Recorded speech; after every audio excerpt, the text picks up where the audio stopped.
Hello students, myself Anurag Goel from Vidyamandir classes. Welcome to this session of problem solving of definite integration. तो start करते हैं.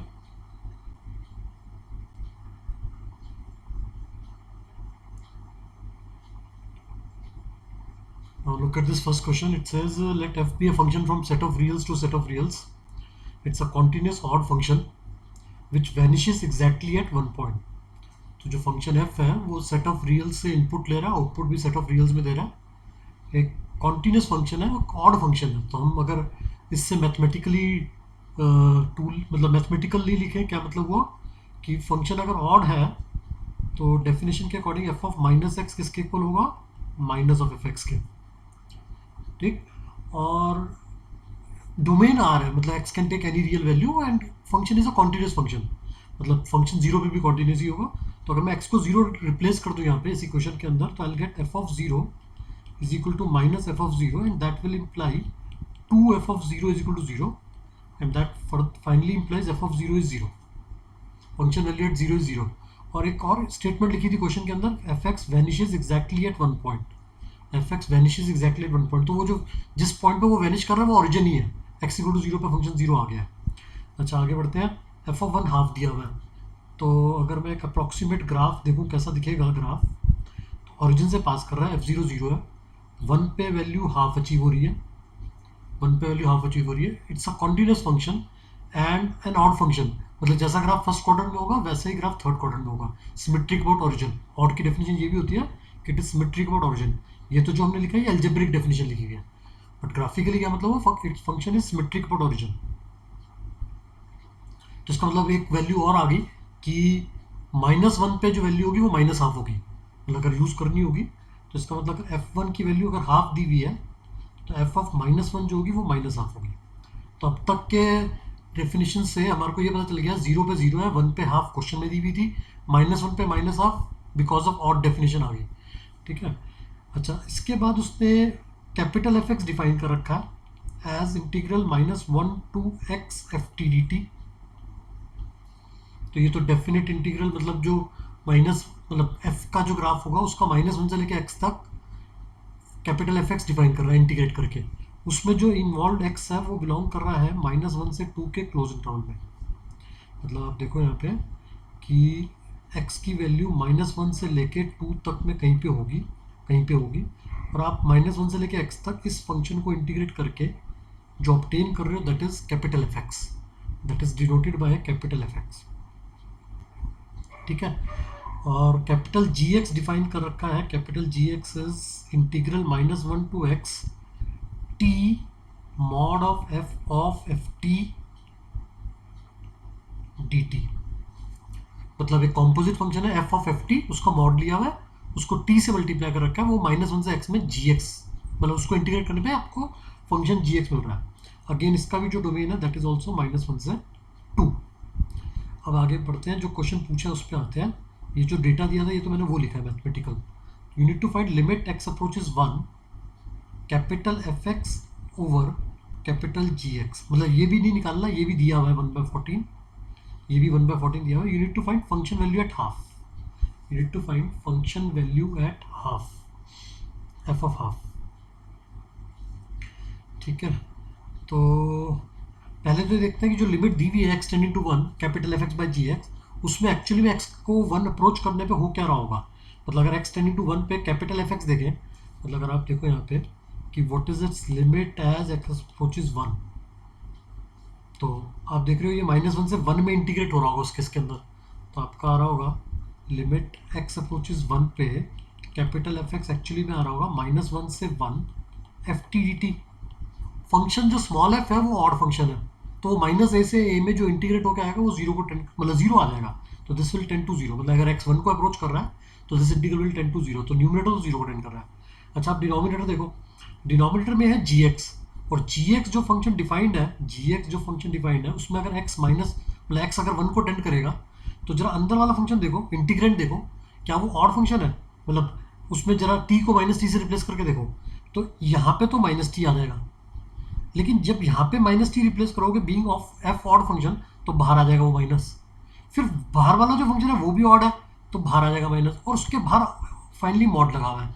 तो as an I can से कि ये वाला जो फंक्शन है ये तो इवन हो गया और जो टी है वो एक ऑड फंक्शन है, तो ओवरऑल जो इंटीग्रेंड है वो एक ऑड फंक्शन है। तो -1 से 1 में जी एक्स भी टेंडिंग टू 0 होगा, तो limit as X tends to 1 G x is also tending to 0। तो क्लियरली जो लिमिट गिवन है वो 0/0 फॉर्म में है, तो we can apply L H.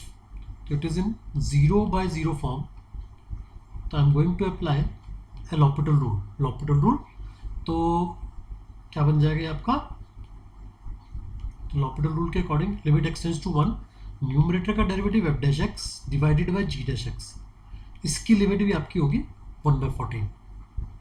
Limit overall exist कर रही है, तो हमने जो एल एच रूल के अकॉर्डिंग जो नया एक रिफॉर्म फंक्शन निकाला उसकी लिमिट भी 1/14 ही होगी। ठीक है, अब जरा देखते हैं एफ डैश एक्स आएगा क्या। तो एफ डैश एक्स निकालने के लिए, एफ डैश एक्स इस फंक्शन का डेरिवेटिव निकालने के लिए you need to differentiate it with respect to X, और इसमें एक्स जो है वो लिमिट में इन्वॉल्व है। तो कौन सा रूल लगेगा, yes it is Leibniz rule.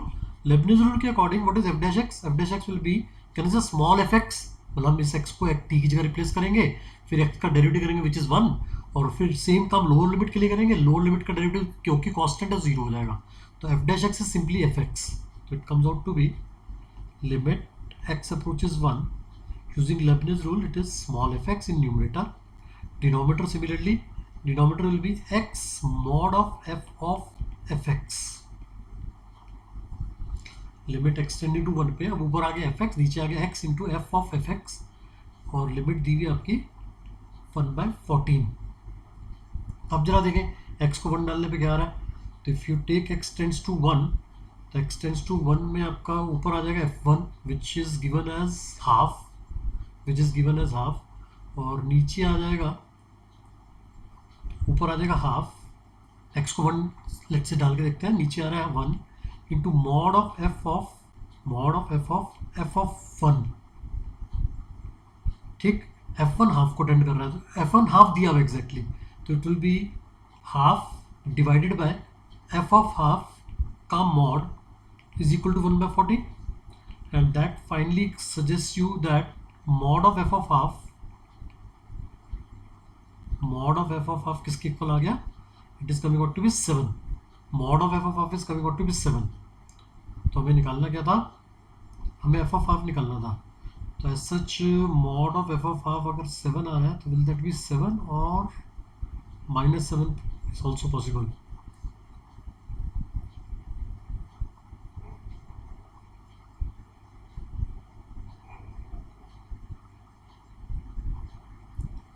fx is a continuous odd function vanishes exactly at 1 point।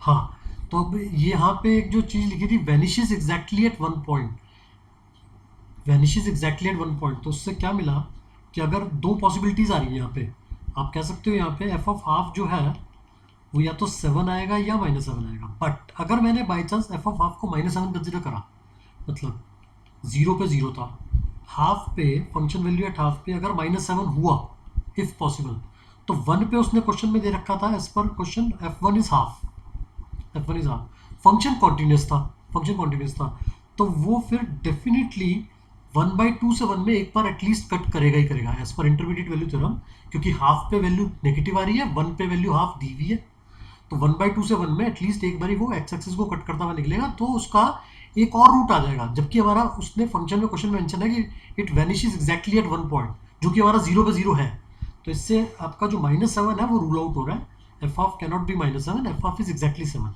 तो answer for this question is 7। समझ में आया, it's a good question. In fact अगर बाई चांस इंटीजर टाइप में सिंगल मतलब positive integer type ही था, तो तब तो आप वैसे भी गेस कर सकते कि 7 होगा फाइनली, लेकिन एज सच वो वैनिशेस एग्जैक्टली एट 1 पॉइंट का कोई यूज़ नहीं हुआ था अभी तक, तो उसको रूल आउट करने के लिए था कि एफ ऑफ -7 नहीं है, it is only 7। Okay, now see this question, it says fx is 7 10 to the power 8x plus 7 10 to the power 6x minus 3 10x to the power 4 minus 3 10 square x for all x belonging to -π/2 से π/2, then which of the following option is correct। तो एक एक करके basically दो definite integral निकालने हैं, तो आप देख सकते हो कि ये 0 to π/4 में x f x ही कर रहा है, ये भी 0 to π/4 x f x कर रहा है, तो इन दोनों में से मतलब ऑब्वियसली एक ही करेक्ट होगा, या तो 1/6 या 1/12 या दोनों में से कोई भी नहीं होगा, at most one. Similarly 0 to power 4 में एफ एक्स डी एक्स 0 दे रहा है, 0 टू पावर 4 में एफ एक्स डी एक्स 1 दे रहा है। तो एज सच ए और सी में से एक पॉसिबिलिटी है या बी और डी में से एक पॉसिबिलिटी है।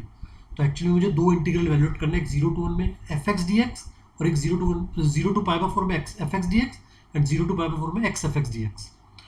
तो पहले एफ एक्स थोड़ा सिंप्लीफाई करते हैं। एफ एक्स क्योंकि ट्रिग्नोमेट्रिक थोड़ा मतलब 3-4 टर्म्स दी हुई है, tan to the power 8x plus 7 tan to the power 6x minus 3 tan to the power 4x minus 3 tan square x.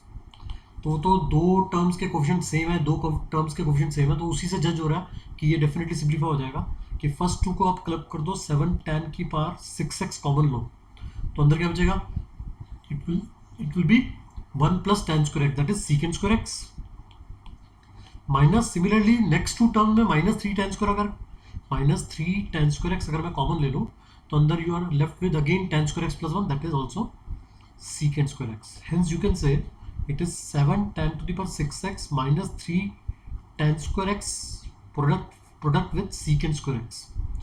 तो अब इससे स्टार्ट करते हैं, 0 to pi by 4 F x D x, तो it will be 0 to pi by 4 7 tan to the power 6x minus 3 tan square x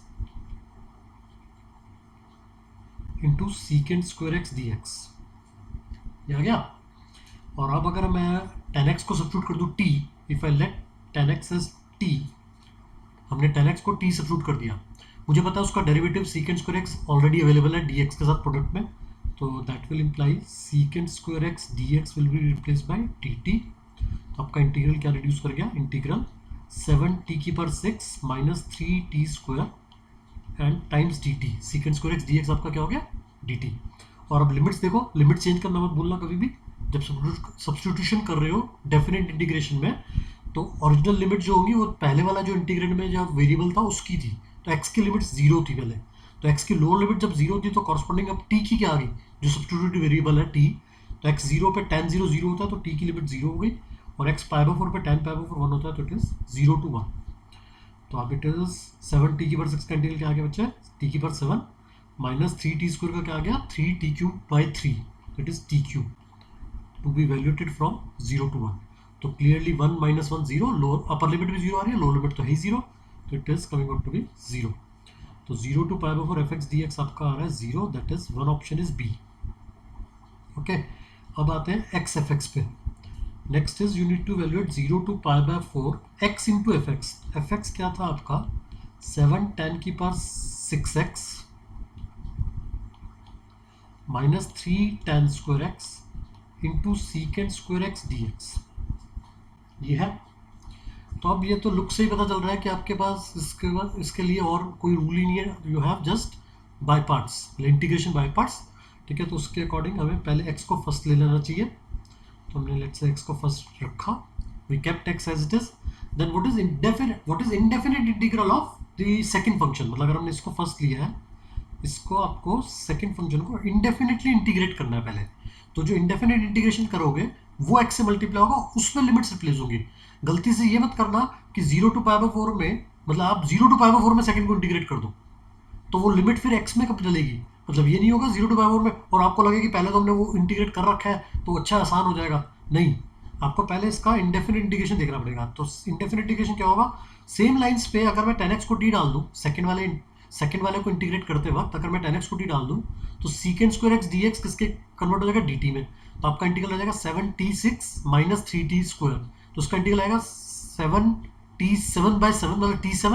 तो मैं सीधा integral लिखता हूँ tan की power 7x minus tan cube x, clear, मतलब वो 3 cancel हो गया बाई 3 वाला और नीचे से 7 कैंसिल हो गया 7 के साथ, तो फाइनली ये आ गया। और इसमें आपकी लिमिट डल जाएगी 0 टू पाई बाय 4, ठीक है। तो गलती से अगर आपने पहला फर्स्ट रख के और सेकंड को 0 से पाई बाय 4 में इंटीग्रेट कर दिया होता, जो कि हम पहले पार्ट में निकाल चुके हैं, तो वो 0 आ जाता, बट अब ये 0 नहीं आएगा, मतलब देखते हैं आएगा नहीं आएगा, बट आ रहा है इस केस में। खैर शायद 10 पाई बाय 4 भी बने 10 पाई बाय 4, बट हमेशा इंडेफिनिट इंटीग्रेट करोगे सेकंड को बाय पार्ट्स रूल के अकॉर्डिंग, ठीक है। तो minus integral 0 to pi by 4 फिर x को डिफ्रेंशिएट किया दैट इज 1, तो अब आपका अंदर क्या बच गया, अंदर बच गया tan की power 7x minus tan cube x dx। ठीक है, जो पहला पार्ट आपने इंटीग्रेट कर दिया है उसमें तो लिमिट्स डाल ही देते, तो 45 पे tan 45 1 होता है, तो आपका अपर लिमिट भी जीरो हो रही है, लोअर लिमिट भी जीरो हो रही है, तो ये तो जीरो हो गया माइनस। अब आते हैं सेकंड पार्ट पे। सेकंड पार्ट में अगर हम tan क्यूब एक्स कॉमन ले लें तो it is 0 to pi by 4। अगर हम tan क्यूब एक्स अंदर से कॉमन ले लें तो अंदर क्या बचेगा, tan की पावर 4x माइनस 1, उसमें इसको मैंने बीच को लगाया तो गया tan स्क्वायर एक्स माइनस 1, और एक बच जाएगा tan square X plus 1 which eventually is सीकेंड square x, मतलब ये जो पार्ट है ये आपका है सीकेंड स्क्वायर एक्स। अब फिर से वही काम करते हैं, tan x को t डाल देते हैं, तो let tan x be t, hence that will imply secant square X dx is dt। तो आपका क्वेश्चन क्या बन गया, ये आपका क्वेश्चन रिड्यूस कर गया, माइनस इंटीग्रल लिमिट हो गई 0 से 1, इट विल बी t की पावर 5, टी क्यूब को मैं ब्रैकेट के अंदर लेके जा रहा हूँ, t की power 5 minus t cube dt। अब देखते हैं कितना आ जाएगा, this will be minus integral क्या है आपका, t की पावर 6/6 माइनस टी की power 4/4 to be valuated from 0 to 1, तो it will be minus of 1/6 minus 1/4, lower limit 0 आ रही है, तो एलसीएम कितना ले 12, and it will be 3 minus 2, yes or no, it will be 3 minus 2, it will be 1/12। तो 1/12 वाला आंसर कौन सा था आपका, यस फर्स्ट, तो answer key is A and B. Simple question, एक 0 से पाई पावर में फंक्शन को इंटीग्रेट किया, एक 0 से पाई पावर में एक्स एफ एक्स को इंटीग्रेट किया फाइनली, और एक्स एफ एक्स को इंटीग्रेट करने के लिए बाई पार्ट्स लगाया।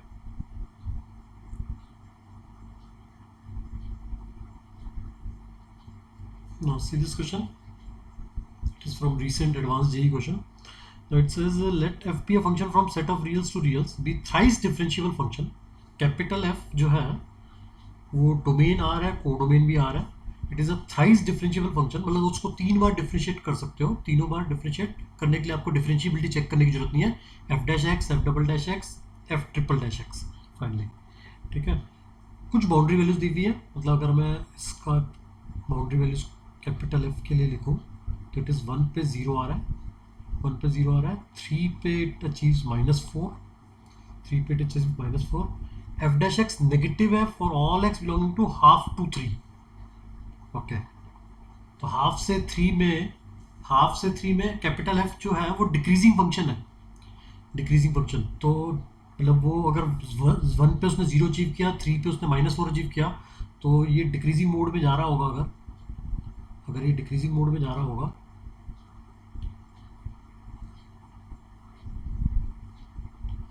ठीक है, 1 पे 0 अचीव कर रहा है, 3 पे -4 अचीव कर रहा है, तो हाफ से 1 में डेफिनेटली पॉजिटिव रहा होगा, मतलब अगर हम कह रहे हैं कि x अगर लेस देन 1 है और f डिक्रीजिंग है हाफ से 1 में, मतलब हाफ से 1 में डिक्रीजिंग है, लेट्स से हाफ से 1 में ही बात करते हैं खाली, हाफ से 1 में f डिक्रीजिंग है, तो आप कह सकते हो कि fx जो है उसकी लोअर बाउंड हो जाएगा f1, मतलब, और अपर बाउंड हो जाएगा f half,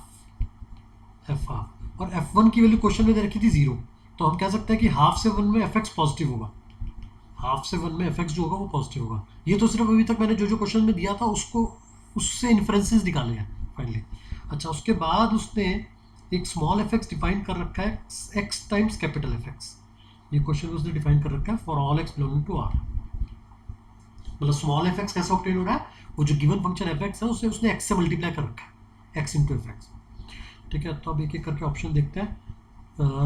small f dash 1 is less than 0, f2 is less than 0 वगैरह वगैरह पूछ रहा है, तो पहले let me check, let's say B option, first question की बी ऑप्शन कि what is f2, it will be 2 times of f2, small f2 will be 2 times of capital f2। क्या मैं बोल सकता हूँ कैपिटल f2 क्वेश्चन में mention थी कि इट इज नेगेटिव, क्योंकि आप देख पा रहे हो फंक्शन डिक्रीजिंग मोड में है, तो 1 पे अगर उसने 0 लिया, 3 पे -4 अचीव किया, तो इनफैक्ट आप ऐसे भी कह सकते हो when x is more than 1, let's say 1 से 3 है, मतलब मैं अभी खाली 1 more than 1 बोल रहा हूँ, तो आई कैन से capital fx is less then capital f1। ये सारी मैं कर रहा हूँ क्योंकि f डैश को क्वेश्चन में दे रखा है कि नेगेटिव है, f डैश नेगेटिव है, हेंस f1 क्योंकि 0 है, तो आप कह सकते हो कि fx जो है वो लेस देन 0 होगा, प्रोवाइडेड x जो है वो 1 से 3 में हो, 1 से 3 में। ठीक है, तो आपका f2 जो है वो लेस देन 0 है guaranteed, f2 less than 0 hence small f2 is less than 0, तो बी ऑप्शन इज करेक्ट। अब जिस साल ये अपियर हुआ उस साल ये क्वेश्चन जो है वो match the sorry paragraph type था, बट वो पैराग्राफ में भी मल्टी करेक्ट थे, मतलब ये दोनों क्वेश्चन मल्टी करेक्ट है, फर्स्ट एंड सेकंड दोनों पार्ट मल्टी करेक्ट है, वन मतलब एक क्वेश्चन के वन और more than one correct answers हैं। तो फर्स्ट का B part is true. Small f dash one देखते हैं, स्मॉल एफ डैश एक्स क्या आ रहा है, स्मॉल एफ डैश एक्स आ रहा है आपका कैपिटल एफ एक्स, हम बाई प्रोडक्ट रूल लगा रहे हैं एक्स इंटू एफ एक्स पे, पहले मैंने एक्स का डेरिवेटिव किया, कैपिटल एफ एक्स रखा, फिर अब मैंने स्मॉल एक्स रखा, कैपिटल एफ का डेरिवेटिव किया, एफ डैश एक्स आ गया। तो what is f dash one, F dash one will be capital F one plus F dash one, x को वन रिप्लेस कर दिया, ओके।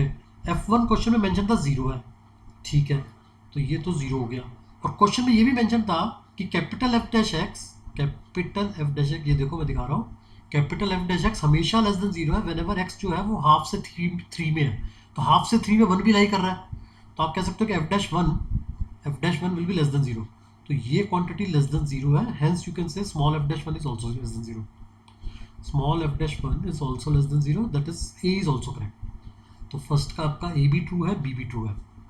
अच्छा अब सी पे आते हैं, सी कह रहा है F dash x is never zero for any x belonging to 1 2 3, f dash small f dash x is never zero for any x belonging to 1 2 3। तो जरा देख लेते हैं स्मॉल एफ डैश एक्स आपका आया क्या, स्मॉल एफ डैश एक्स आपका आया है ये एक्सप्रेशन,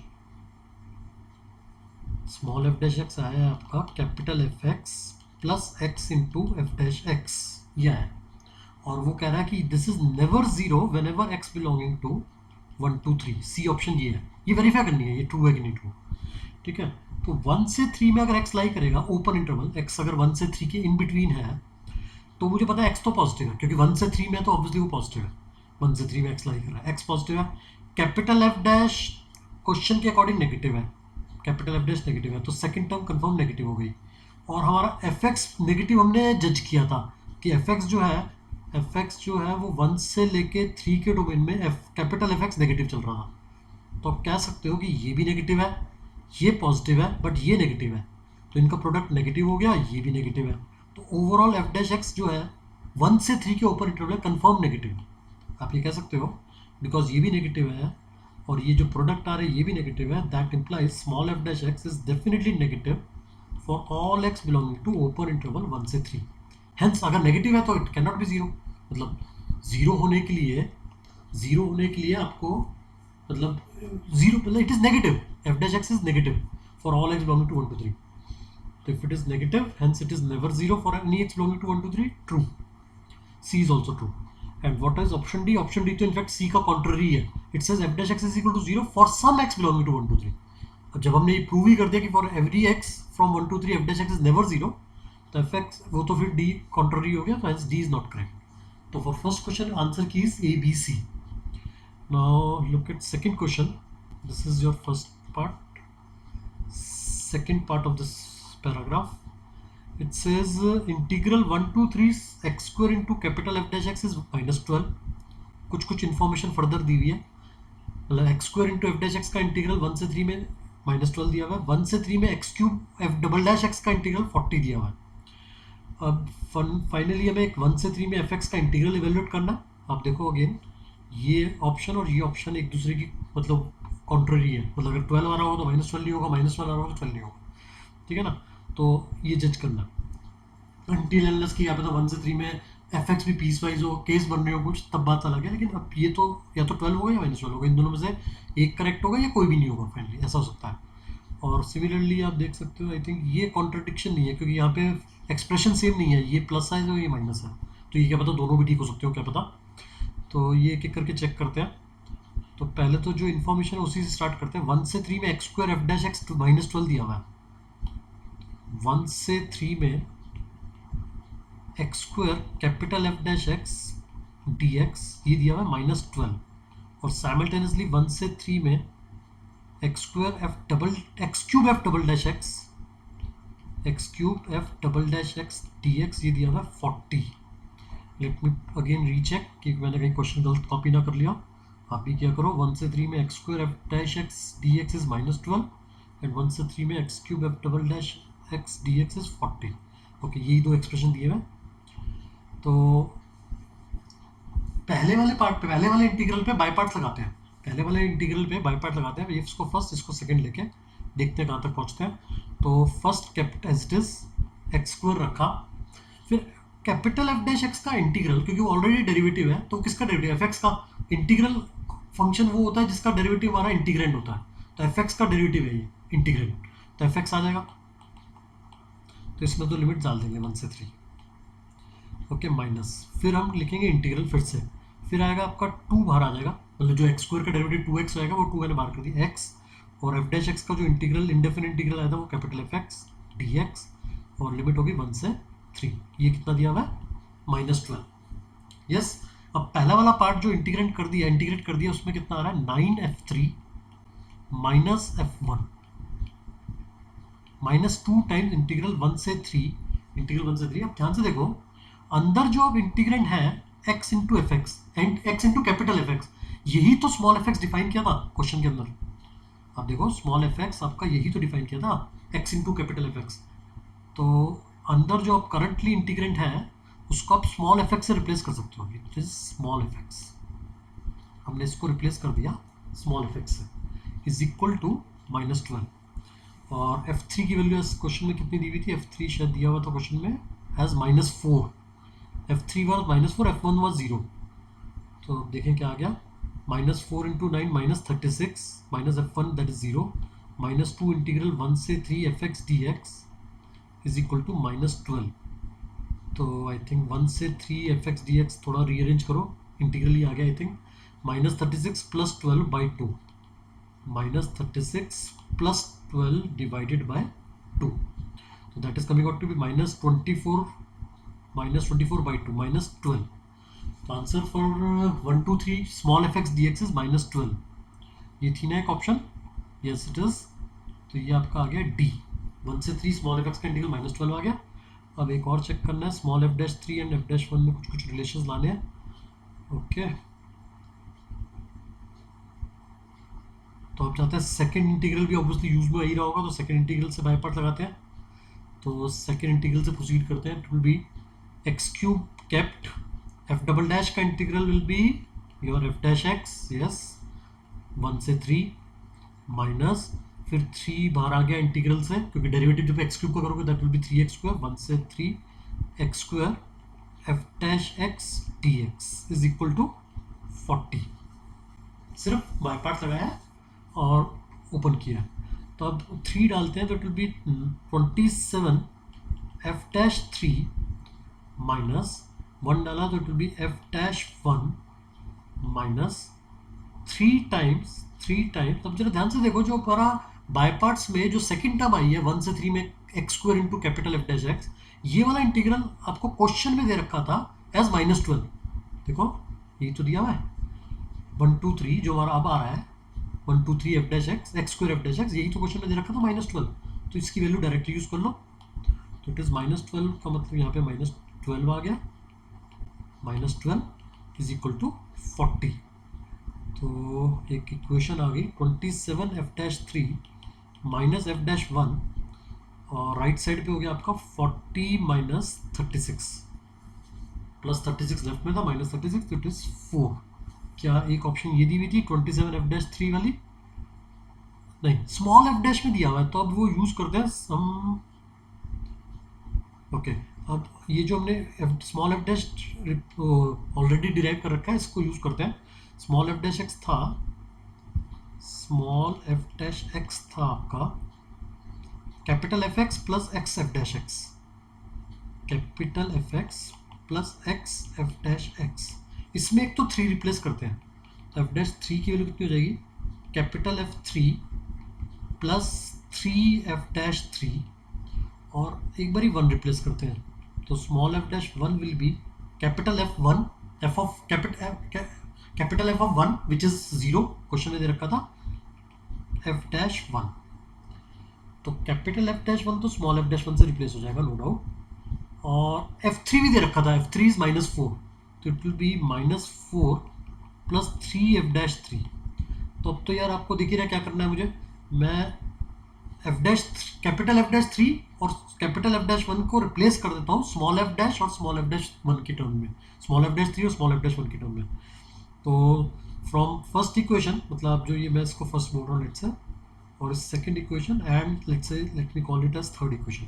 तो इन तीनों से आप देख पा रहे हो एफ डैश 3 किससे रिप्लेस हो जाएगा, capital F dash 3 will be replaced bye F dash 3 plus 4 by 3, तो it will B 27 F dash 3 plus 4 by 3 minus capital F dash 1 will be replaced by small f dash 1 is equal to 4। देखें क्या आ गया, तो it is coming out to be 9 f dash 3 minus f dash 1 and plus 36 minus 4 plus 32 is equal to 0। 9 f dash 3 minus f dash 1 plus 32 is equal to 0। 9 f dash 3 minus f dash 1 minus f dash 1 plus 32 equals 0 is your option C। 9 f dash 3 minus f dash 1 plus 32 is equal to 0 is your option C। तो I think और तो हम कुछ नहीं कर पाएंगे, मतलब I can not a नहीं, मतलब हम ए पे कोई कमेंट नहीं कर पा रहे हैं, तो वी वोंट सेलेक्ट दैट कि हमारा ए जो आ रहा है, ए नहीं आया है, एग्जैक्टली सी आया है। तो हमारा एफ डैश 1 हम नहीं जज कर सकते थे, स्मॉल एफ डैश 3 की वैल्यू भी नहीं निकाल सकते, एग्जैक्ट वैल्यू तो नहीं निकल पाएगी। Okay, now see this question. It says capital F alpha denotes the area of the region bounded by x is equal to 0, x is equal to 2, y square is equal to 4x। तो x is equal to 0, ये graph ही बनाते हैं, पहले तो start करते हैं। y square is equal to 4x, तो आ गया आपका rightward parabola, y square is equal to 4x। x is equal to 0 is nothing but x axis, sorry y axis. Abscissa is equal to 0, x is equal to 0 is your y axis. x is equal to 2 कहीं पे ऐसे बना लेते हैं,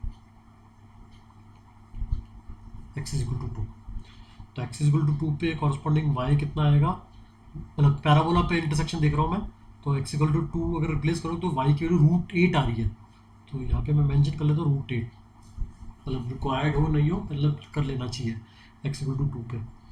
अब आते हैं, एक और कर्व दिया हुआ है, वो कॉम्प्लिकेटेड सा दिया हुआ है, मॉड्यूलस फंक्शन। तो y is equal to mod of alpha x minus 1 plus mod of alpha x minus 2 plus alpha x। तो हमारा जो एरिया बाउंडेड है, वो जो हमने अभी तक पैराबोला ड्रॉ किया है, एक x इक्वल टू 0 ड्रॉ किया और x इक्वल टू 2 ड्रॉ किया है। खाली ये नहीं है, मतलब एक और कर्व भी है अभी जो ड्रॉ नहीं हुआ है, y equal to mod of alpha x minus 1 plus mod of alpha x minus 2 plus alpha x। वो कह रहा है इन चारों से जो एरिया बाउंड होगा, अभी चौथा तो अभी हमने ड्रॉ भी नहीं किया, इन चारों से जो एरिया बाउंड होगा वो एफ अल्फा है, वो कैपिटल एफ अल्फा है। और फाइनली उसने एक चीज़ मेंशन की है कि अल्फा इज आइदर 0 और 1, मतलब अल्फा की दो पॉसिबिलिटी है, अल्फा इज आइदर 0 और 1, ठीक है। तो वो जो एरिया बाउंड होगा मतलब वो कैपिटल एफ अल्फा है, तो एफ अल्फा प्लस 8/3 √2 की वैल्यू निकाल ली है अंडर 2 सिनेरियोस, अल्फा जब 0 होगा अल्फा 1 होगा, अल्फा जब 0 होगा एंड अल्फा जब 1 होगा, तो दो आंसर्स आएंगे, ठीक है। तो एक काम करते हैं, पहले अल्फा को 0 ले ही लेते हैं। तो लेट अस टेक केस 1,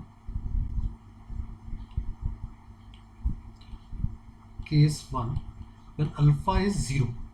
तो अब देखते हैं जो चौथा कर्व है जो अभी तक ट्रेस ही नहीं किया, वो क्या आ रहा है, y इक्वल टू अल्फा जब 0 ले लोगे आप देखो तो -1 का मॉड विच इज़ 1, फिर -2 का मॉड विच इज़ 2, और अल्फा 0 ही है, तो अल्फा 0 है तो एक्चुअली y इक्वल टू 3 रह गया, y इक्वल्स 3।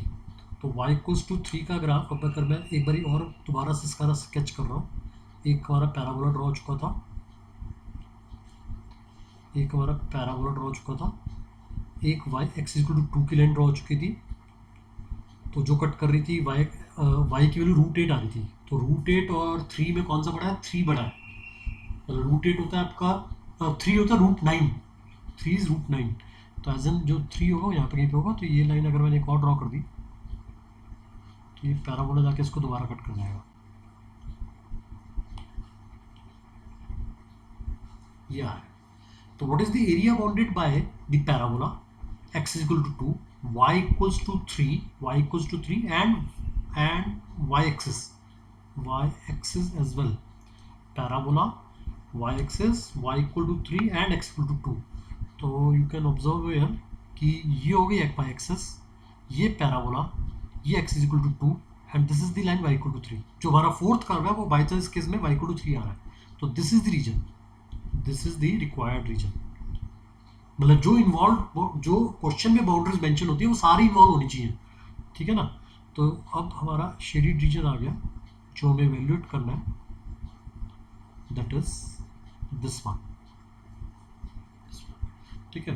तो ये तो आप आई थिंक इजीली कह सकते हो कि रेक्टेंगल के एरिया में से, रेक्टेंगल के एरिया में से अगर मैं पैराबोला का एरिया माइनस कर दूं तो आराम से आ जाएगा।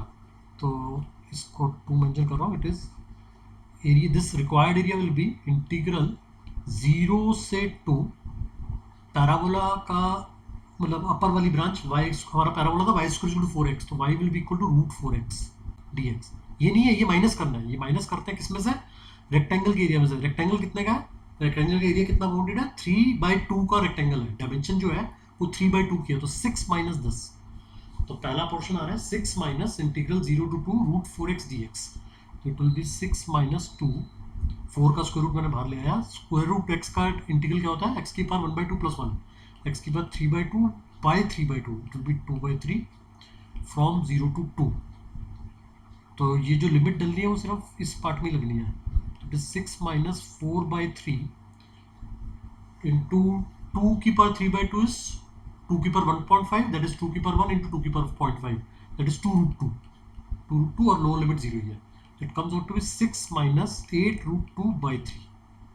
This is the value of f alpha which is given, alpha 0 है इस टाइम पे, तो एफ 0 वाला कैसे आ रहा है। तो आई थिंक इसमें शायद इसने 8√2/3 जबरदस्ती ऐड किया हुआ है, मतलब वो just to make it an integer कि 8√2/3 जब इसमें ऐड कर दोगे तो what is f alpha, f0 plus 8√2/3 6, तो when alpha is 0 answer is 6, ठीक। केस 2, केस 2 है व्हेन अल्फा इज 1, तो केस 2 थोड़ा एक अलग पेज लेते हैं, case 2 when alpha is 1. Now your fourth curve was mod of alpha x minus 1 plus mod of alpha x minus 2 plus mod of, it was mod of alpha x minus 1 plus mod of alpha x minus 2 plus alpha x,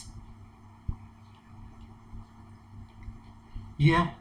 अब देखते हैं जब alpha हमारा 1 होगा, जब हमारा alpha second possible value लेगा 1, तो ये कर्व क्या बन रहा है, y equal to x minus 1 plus mod of x minus 2 plus x। अब ये तो यार मतलब दिख रहा है कि दो क्रिटिकल पॉइंट्स है 1 और 2, तो इसके कॉरस्पॉन्डिंग आपके पीस वाइज में 3 पीसेस बनेंगे। कौन कौन से, जब x की वैल्यू 2 और मोर होगी, व्हेन x इज 2 और मोर, तो इट विल बी x अगर 2 से ही ज़्यादा है तो x माइनस 2 भी पॉजिटिव होगा, x माइनस 1 भी पॉजिटिव होगा। तो जो दोनों मॉड है वो अब अननेसेसरी हो, मतलब mod of a positive quantity है तो वो पॉजिटिव से ओपन हो जाएंगे, मतलब it will be x minus 1 plus x minus 2 plus x।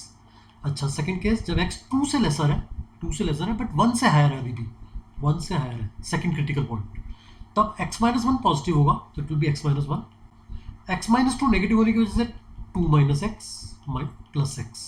And last case जब x 1 से भी छोटा होगा, तो x जब 1 से भी छोटा होगा तो दोनों ही मॉड नेगेटिव होंगे, मतलब मॉड का मतलब इनपुट नेगेटिव होगा तो नेगेटिव से मल्टीप्लाई करके ओपन करूंगा तो it will be 1 minus x plus 2 minus x plus x. तो ये पीस वाइज में फंक्शन क्या क्रिएट हो रहा है, it is 3x minus 3 when x is greater than और equal to 2, it will be x plus 1, एक x कैंसिल आउट हो गया, एक x बचा, plus 1 when x is from 1 से 2, and lastly 3 1 plus 2 3 minus 2x, 3 minus 2x when x is less than 1, ठीक है।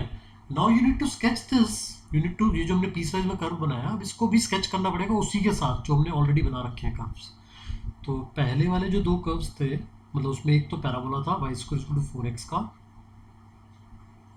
y square equal to 4x drawn था, y axis drawn थी ऑलरेडी, और एक x इक्वल टू 2 की line drawn थी, x is equal to 2 की line drawn थी, जिसके कॉरस्पॉन्डिंग जो y आ रहा था वो √8 आ रहा था। ये हम इनिशियली बना के रखे हुए हैं। अब बनाते हैं हम y इक्वल टू जो अब नया कर्व आया, वो जो तीन मतलब 3 पीसेस में जो स्ट्रेट लाइंस आ रही हैं, दो रेज आ रही होंगी, एक सेगमेंट आ रही होगी, तो वो ड्रॉ करते हैं। तो उसमें जो पहला पीस है, वो टू ऑनवर्ड्स के डोमेन में ही है, एक्स टू ऑनवर्ड्स। तो एक्स इक्वल टू टू पहले इसमें प्लग इन करो, एक्स इक्वल टू टू डालने में कितना आ रहा है ये, two into three six, six minus three, तो it is coming out to be three. मतलब टू डालो इसमें, एक्स के लिए टू डालो, तो it is six minus three, तो थ्री आ रहा है। तो थ्री आपका होगा रूट एट से भी ऊपर यहाँ पे कहीं पे, यस। और उसके बाद two onward it is a straight line with slope three, it is a straight line with slope three. तो मैं इसके बाद स्लोप थ्री की एक लाइन ड्रॉ कर रहा हूँ, और मुझे ये चेक करना पड़ेगा कि पैराबोला इसको कट करेगा कि नहीं करेगा ऑनवर्ड्स। तो मोस्ट प्रॉब्ली शायद नहीं करेगा, लेकिन चलो अभी पहले पहले का बना लेते हैं, लेफ्ट का बना लेते हैं, उसके बाद देखते हैं। नाउ वन से टू, से वन मैंने यहीं पे रेंडमली मेंशन किया, वन से two to plot x plus one, तो वन पे इसकी वैल्यू आ रही है one plus one two. Parabola था आपका y square is to four x, तो वन पे पैराबोला की हाइट आ रही है, then x is one, y is two, y मतलब अगर एक्स वन होगा तो कॉरस्पॉन्डिंग वाई स्क्वायर फोर होगा, तो वाई की वैल्यू टू ही होगी, तो वाई की वैल्यू टू ही होगी, और लाइन की वैल्यू वाई की वैल्यू टू ही आ रही है, देन एक्स इज वन। तो ये टू है, और लाइन की वाई की वैल्यू वन पे कितनी, टू पे कितनी आ रही है, थ्री। तो इनफैक्ट ये इसी को ज्वाइन कर रहे हैं, इनफैक्ट इसका स्लोप वन का है और इसका स्लोप थ्री का है। तो मतलब मैं पहले सेकेंड लाइन थोड़ी सी और करेक्ट कर रहा हूँ, जो मैंने पहले वाला पीस बनाया था उसका स्लोप थ्री यूनिट है, एक स्लोप वन है देन थ्री है, मतलब नॉन डिफरेंशियबल है टू कॉमा थ्री पॉइंट पे, टू कॉमा थ्री पॉइंट पे। और लेस देन वन पे it has a slope of minus two, तो वो तो फिर इस टाइप से चला जाएगा। तो लेस देन वन पे इट विल बी जीरो पे सीधा एक वैल्यू निकालें, तो जीरो पे वैल्यू थ्री आ रही है, तो ये लाइन ऐसे ड्रॉ हो जाएगी, इसका स्लोप है माइनस टू का, इस लाइन का स्लोप माइनस टू है, देन वन का है, देन थ्री का है, थ्री का है। पहले तो देखते हैं अभी तक एरिया बाउंडेड कौन सा निकालना था हमें, हमें एरिया बाउंडेड निकालना था by the parabola, this curve and y axis, parabola, this curve, x equal to 2 and y axis.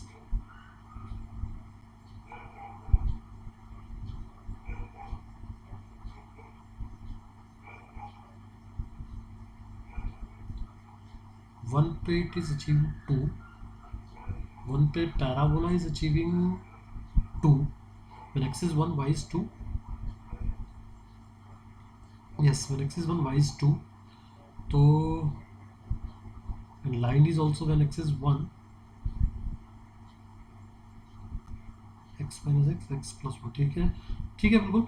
तो एज सच अभी तक के हिसाब से इसमें जो एरिया बाउंड होगा इट विल बी, अगर मैं इस x इक्वल टू टू को थोड़ा एक्सटेंड कर दूँ, तो it will B this one, this one, मतलब ये, इसमें कौन कौन सी बाउंड्रीज आ गई, एक वाई एक्सिस आ गई, एक आपका पैराबोला आ गया, एक ये कर्व आ गया, और एक्स इक्वल टू ये रही फाइनली। तो मतलब ये वाला पॉइंट, मतलब अगर बाई चांस ऊपर होता तब तो मतलब बिल्कुल इसे बोल देते फाइनली, उसमें तो फिर वो लाइन बाउंड्री भी हो जाती, बट इस केस में फिर बाउंड्री फिर क्योंकि वो मतलब zero to two as an उसने कहीं पे ऐसा कुछ लिखा है क्वेश्चन के अंदर, bounded by x equal to zero, x equal to parabola and this curve where alpha is this, alpha is 0 और 1। तो बाई चांस हमारा जो पार्ट्स में एरिया बाउंड हो रहा है उसमें एक बाउंड्री एक में मिसिंग है, एक बाउंड्री एक में मिसिंग है, मतलब इस वाले पार्ट में आपकी x equal to two missing आ रही है, और इस वाले पार्ट में आपकी वाई एक्सिस मिसिंग आ रही है। तो एक बार कैलकुलेट करते हैं, फिर देखते हैं आंसर मैच कर रहा है नहीं कर रहा। तो it is area will be zero to one, zero to one में तो आप कह सकते हो कि ट्रेपीजियम में से पैराबोला का एरिया माइनस कर देता हूँ। आप देखो कि जीरो से वन में ट्रेपीजियम का एरिया में से पैराबोला का एरिया अगर मैं माइनस कर दूँ तो आई गेट दिस, तो it will be zero to one, parabola का एरिया हो गया root of four x D x, और ट्रेपीजियम का एरिया आपका आ रहा होगा, ट्रेपीजियम का एरिया आ रहा है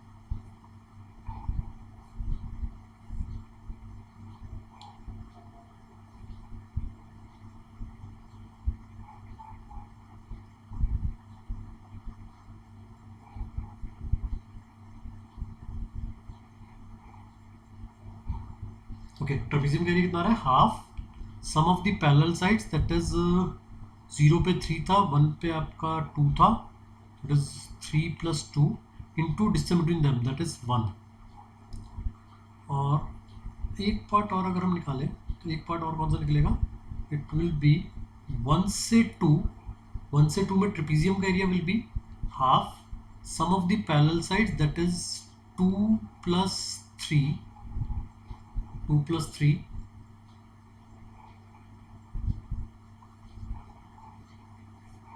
into distance between them, that is also 1, minus integral 1 से 2 square root of 4x dx। तो इनफैक्ट आप देखो ध्यान से, ये दोनों तो मर्ज ही हो जाएंगे क्योंकि ये तो सेम ही, मतलब इंस्टेड की मैं, मतलब बेसिकली आप देख पा रहे हो शायद कि मैंने इस ट्रेपेजियम का एरिया निकाल के ऐड करा इस ट्रेपेजियम के एरिया के साथ, और फिर माइनस कर दिया इस पैराबोला का area, then you are left with this required area.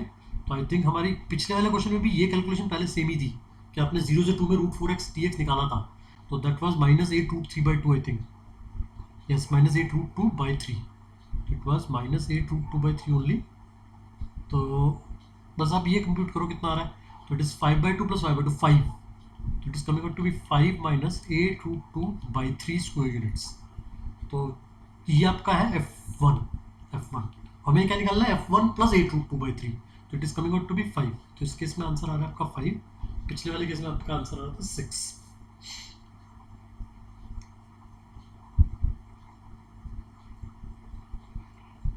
Now see this question from 2015 advance.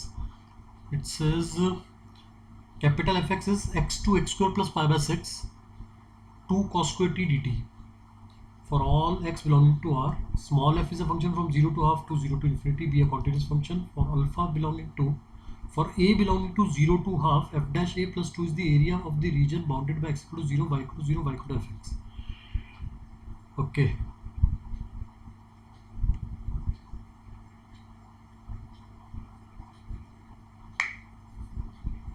As per question से कहा हुआ है कैपिटल F डैश A + 2 क्या डिनोट कर रहा है, capital F dash A + 2 denote कर रहा है area bounded bye, area of the reason bounded by x = 0, y = 0, y = fx।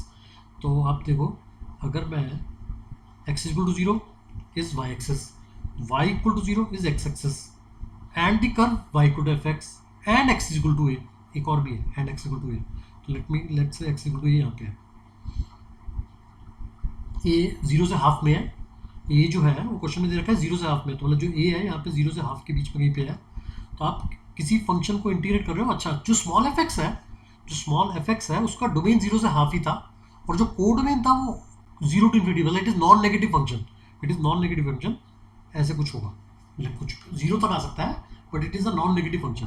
तो आप 0 से x = 0, y = 0, x = a, और अगर एफ एक्स से एरिया बाउंडेड पूछ रहे हो, ये हमारा एफ एक्स है एरिया बाउंडेड, बेसिकली ये एरिया, तो ये तो सिंपली हमें 0 से a में इंटीग्रेट करके मिल जाएगा। मतलब ये सारी चीज़ें इसलिए बोल रहा हूँ, अगर बाई चांस फंक्शन नीचे होता है, एफ नीचे होता, तो मैं फिर उसको एरिया नहीं बोलता ना, मेरे को उसको मॉड लेना पड़ता, फंक्शन को ऊपर ले जाना पड़ता एरिया कंप्यूट करने के लिए। तो what is this F dash A + 2, it is denoting the area bounded by y = fx, x = 0, y = 0 and x = a। तो क्या मैं बोल सकता हूँ, it is equal to integral 0 to a small fx dx, मतलब F डैश A + 2 एरिया जो bounded, मतलब जो स्टेटमेंट में लिखा हुआ था वो फाइनली ये कंप्यूट हो रहा है 0 to fx dx। तो F डैश A + 2 इसके इक्वल है क्वेश्चन के अंदर, ठीक है। अब जरा ध्यान से देखो, fx जो एक डिफाइन किया हुआ था इनिशियली, f डैश x जो fx डिफाइन किया हुआ था, fx डिफाइन किया हुआ था integral x2 x² + π/6 x² + π/6 2 cos square t dt, 2 cos square t dt ये डिफाइन किया हुआ था। तो आप ध्यान से देखो, इससे f डैश a निकल आएगा यूजिंग लेबनिज़ रूल, ऑल्दो आप इंटीग्रेट करके भी कर सकते हो क्योंकि 2 cos square t को लिख सकते हो 1 + cos 2t और वो इंटीग्रेट हो जाएगा फिर, लेकिन उसके बाद मेरे को एनीवे डेरिवेटिव करना ही है, तो मैं डायरेक्टली लेबनिज़ रूल के अकॉर्डिंग यहाँ पे f डैश a कंप्यूट करता हूँ। तो f डैश a क्या आ जाएगा, it will be 2 cos square t को रिप्लेस कर दोगे आप अपर लिमिट से, अपर लिमिट में मैंने साथ साथ a भी डाल दिया है डेरिवेटिव करते वक्त, तो इट इज a² + π/6, फिर x² + π/6 का डेरिवेटिव होगा दैट इज 2x, तो into 2x that is 2a, okay, minus lower limit 2 cos square x की जगह a डाल दिया into derivative of x that is 1. तो देखिए क्या आ रहा है ये. तो आई थिंक मतलब ये जो भी आया ये आ गया finally. Just 2 cos square a square plus pi by 6 into 2a, मतलब यू कैन से 4a cos square a square plus pi by 6 minus 2 cos square of a. Complicated सा एक्सप्रेशन है, ये आ गया फाइनली. और ये किसके इक्वल है आपके 0 से a F x D x के इक्वल है एज पर क्वेश्चन फाइनली. ठीक है, हमें निकालना क्या है, हमें f0 निकालना है, स्मॉल f0 निकालना है.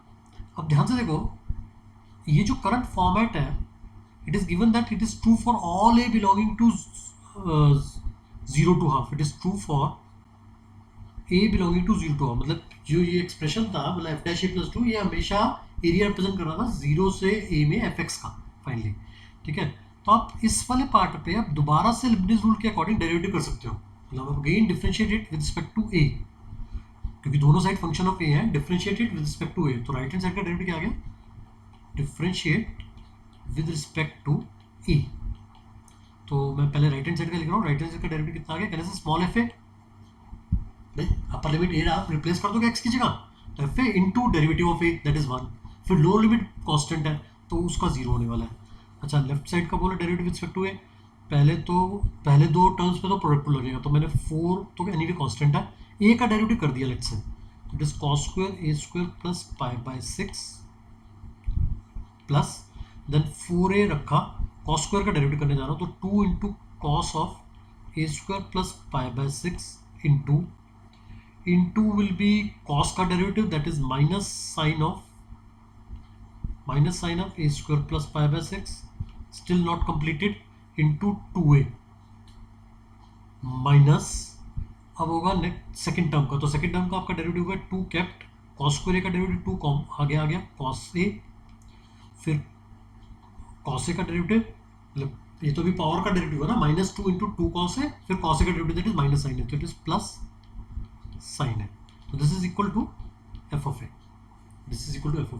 लेकिन क्योंकि f0 ही निकालना है, तो इसको कैलकुलेशन बहुत सिंपल है इसके बाद की. f0 निकालना तो साइन ए 0 है आपका. इनफैक्ट आप देखो थर्ड टर्म 0 हो गई, सेकंड टर्म भी 0 हो गई, उसमें जो प्रोडक्ट था उसमें ए भी अपीयर हो रहा था और ए को 0 डालना है. तो मेरा f0 कितना आ गया, f0 is coming out to be 4 cos square of pi by 6. And what is cos pi by 6, that is 30 degree. Pi by 6 30 degree होता है, तो cos 30 की वैल्यू कितनी होती है, sin 60, दैट इज √3/2. तो इट इज 4 टाइम्स ऑफ √3/2 का square, that comes out to be 3. तो answer for this question is 3. Pure algebraic, पहले उसने एरिया से लिंक करके, मतलब बेसिकली 2 बार उसने आपको फोर्स किया कि लिबनिज रूल यूज करो 2 जगह पे. एक कैपिटल एफ के टाइम पे डिफरेंशिएट करते वक्त, और लेटर ऑन फिर आपने जो एरिया से कंपेयर करके, फिर जो स्मॉल एफ ए में इंटीग्रल आ गया, स्मॉल एफ एक्स में जब इंटीग्रल आ गया, लिमिट्स में ए इन्वॉल्व हो गई, आपने फिर से डिफरेंशिएट करके आपने एफ ए फंक्शन निकाल लिया, f of a, where a can take any value from half to 0 to half. A can take any value from 0 to half. उसने वो फाइनली बाउंड्री वैल्यू 0 पे निकालना चाह रहा था, f0. तो that comes out to be 3. See this question, it is again from 2015. It says small f be a function from set of reals to reals, domain आ रहा है, कोडोमेन भी आ रहा है, defined as ऐसे piecewise function defined है. It is greatest integer x when x is less than equal to 2, 0 when x is more than 2. मतलब 2 के left में तो it is greatest integer function and more than 2 पे it is constant function 0. 2 के आगे तो y मतलब x axis ही आ गया फाइनली. तो अगर एक रफ स्केच भी कर दें, तो 0 से 1 में इट विल बी 0, 1 से 2 में it will jump eight 1, piecewise function है. और एग्जैक्टली 2 पे ये 0 1 2, एग्जैक्टली 2 पे it is greatest of 2, that is 2. 2 onward it is 0. 2 onward it is 0 x axis. पीछे जाए, और तो अगर पीछे जाए तो it will be -1 to 0, it will be -1, -2 to -1, it will be -2 and so on. मतलब बेसिकली 2 से पहले इंक्लूसिव टू, टू या टू से पहले, तो जंप फंक्शन वही हमारा ग्रेटेस्ट इजर फंक्शन ही है, जिसको हम कई बार जंप फंक्शन भी बोल देते हैं, स्टेप फंक्शन, और टू के बाद वो कांस्टेंट फंक्शन हो गया। ठीक है, ये तो स्मॉल एफ डिफाइन था। अब एक्चुअली क्वेश्चन पे आते हैं। क्वेश्चन में दिया हुआ है इंटीग्रल आई क्या रिप्रेजेंट कर रहा है, आई इज एन इंटीग्रल -1 से 2 x f of x square upon 2 plus f of x plus 1 d x. हमें पहले आई वैल्यूट करना है, then you need to find 4i minus 1, मतलब जो फाइनल कंप्यूटेशन है दैट इज 4i माइनस 1। तो actually हमें ये इंटीग्रल वैल्यूट निकालना है, वैल्यूट करना है। तो -1 से 2 में आप ध्यान से देखो, एक्स एक एफ ऑफ एक्स स्क्वायर है, मतलब एफ एक्स जो है वो ग्रेटेस्ट जर फंक्शन है। तो ग्रेटेस्ट हमें पता होता है वो स्प्लिट करना है इंटीजर्स पे। तो अगर एफ ऑफ एक्स स्क्वायर होगा तो ग्रेटेस्ट के अंदर एक्स स्क्वायर होगा, तो एक्स स्क्वायर जब जब इंटीजर होगा उस पर स्प्लिटिंग होगी। और एक एफ के अंदर इनपुट में एक्स प्लस वन है, तो एक्स प्लस वन में तो कोई दिक्कत नहीं होगी, जहाँ पे एक्स इंटीजर होगा वहाँ पे एक्स प्लस वन इंटीजर हो जाएगा। तो हमें एक्स स्क्वायर कहाँ कहाँ पे इंटीजर है, -1 से 2 में, और एक्स प्लस वन कहाँ पे इंटीजर है वो दिखना है पहले। तो -1 से 0 में तो एक्स स्क्वायर आपका होगा 0 से 1 में।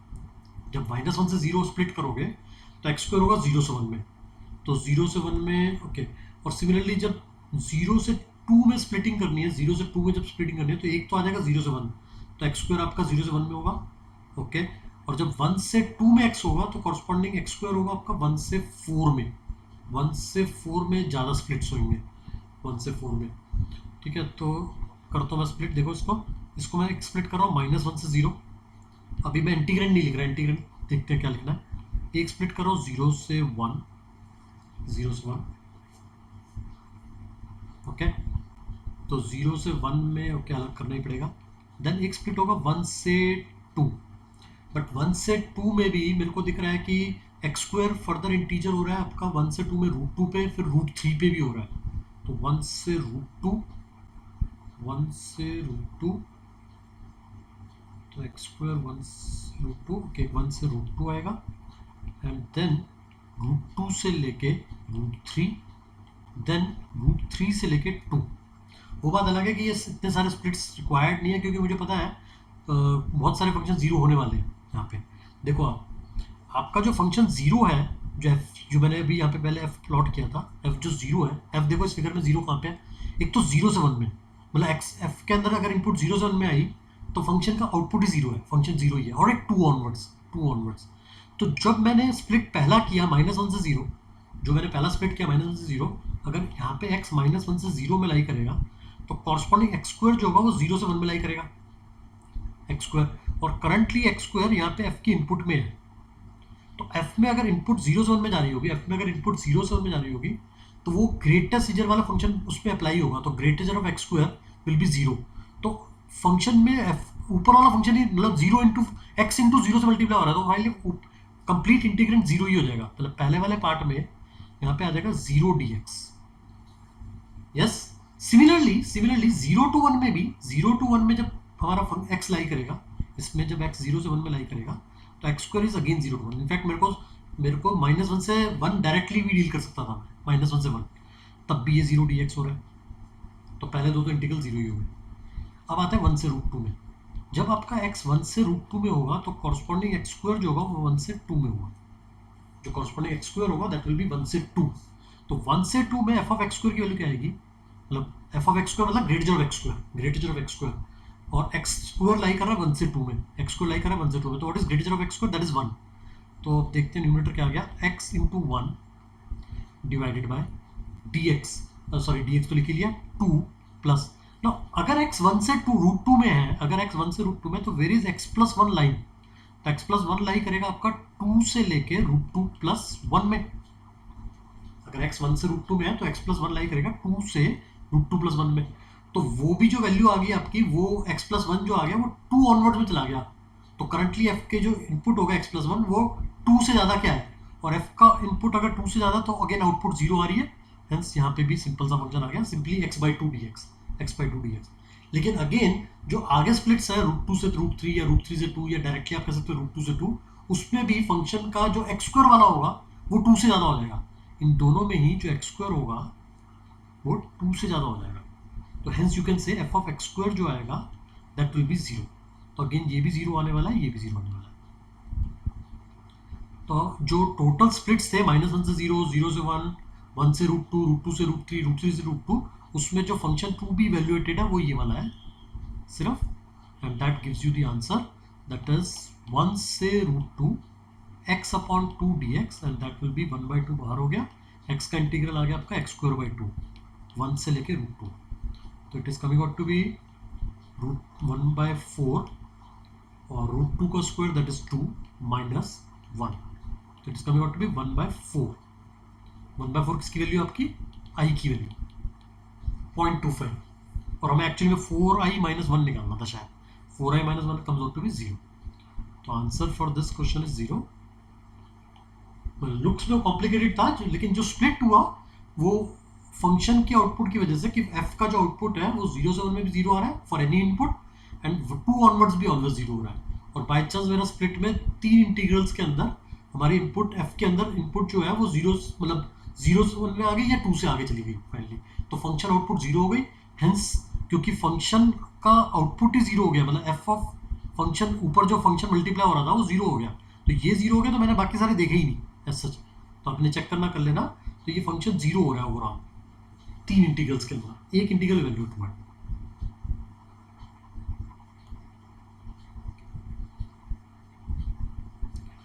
Now see this question, it says f is a function from 0 to 2 to r. F is a function from 0 to 2 to r. It is a continuous function on 0 to 2, differentiable in open interval 0 to 2. मतलब हमारा function का देखा जाए तो मतलब लैग्रेंजिस की दोनों statements satisfy हो रही है. It is given that it is continuous in close interval 0 से 2, it is differentiable in open interval 0 से 2, f0 दिया हुआ है.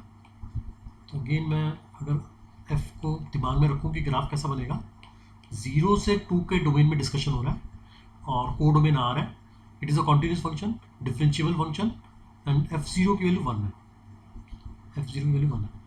ठीक है, तो पता नहीं कैसा ड्रॉ आएगा इसके बाद, मतलब कुछ भी कुछ आ रहा होगा.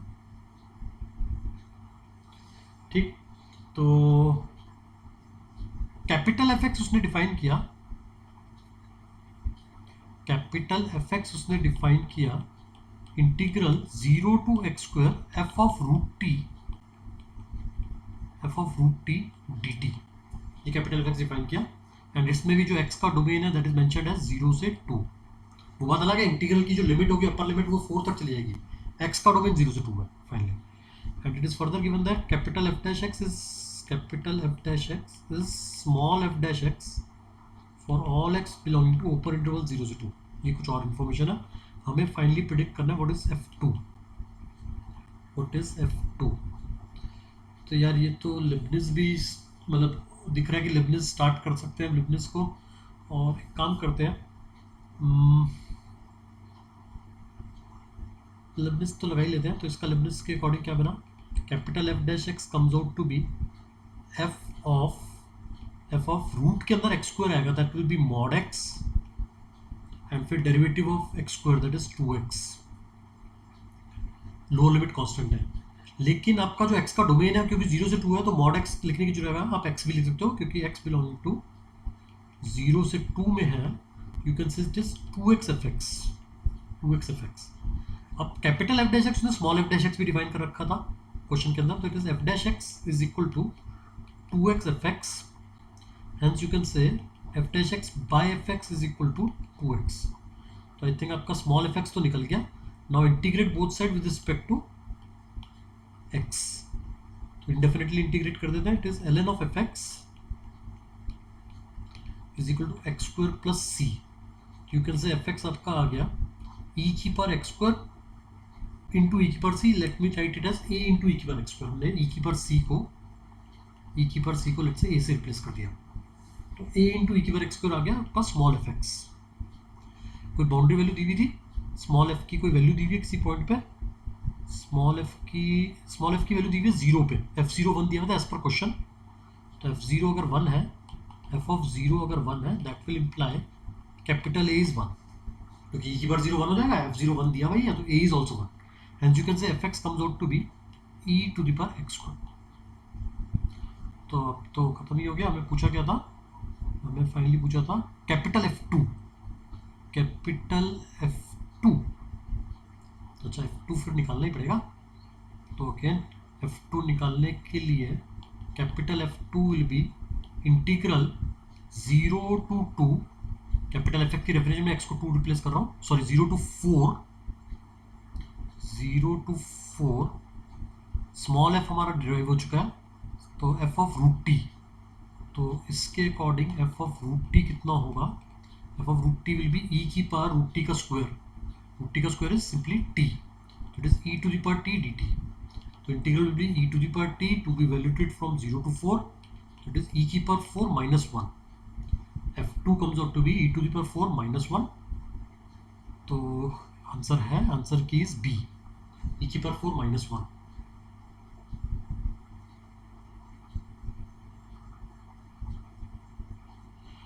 Okay, now see this question. It is of passage type, मतलब हमें कुछ डेटा दिया हुआ है, given that for each a belonging to open interval 0 to 1 and limit h tending to 0 plus integral h to 1 minus h t to the power minus a into 1 minus t to the power a minus 1 dt, और ये limit exist कर रही है, वो कह रहा है कि ये जो लिमिट है this limit exist and that जो लिमिट है वो जो एग्जिस्टिंग लिमिट है उसको उसने कहा है कि this limit is g of a. तो आप ये चीज़ देखो कि मतलब थोड़ा कॉम्प्लिकेटेड सा है देखने में. इंटीग्रेंड में जो इंटीग्रेंड वेरिएबल है दैट इज t, तो t में इंटीग्रेंड वेरिएबल है और एक अंदर एक a पैरामीटर है, तो ऑब्वियसली जब इसको इंटीग्रेट करोगे तो जो इंटीग्रेट मतलब इंडेफिनिट इंटीग्रेट करने के बाद आपका ये function of t and parameter ये आ जाएगा, मतलब t में इंटीग्रेट कर रहे हो, ये तो as a parameter constant parameter वो कैरी फॉरवर्ड होते हुए it is a function of, मतलब जो इंटीग्रल की वैल्यू आएगी, इंडेफिनिट इंटीग्रल की वैल्यू आएगी, that will be as a function of t and a. उसमें जो लिमिट्स रिप्लेस करोगे वो t की होंगी. देन लिमिट रिप्लेस करने के बाद मतलब अगर हम यहाँ तक की बात करें it will be a function of h and a, but t को तो आप एक बारी 1 माइनस h और एक बारी h डाल दोगे, तो it will be a function of h and a.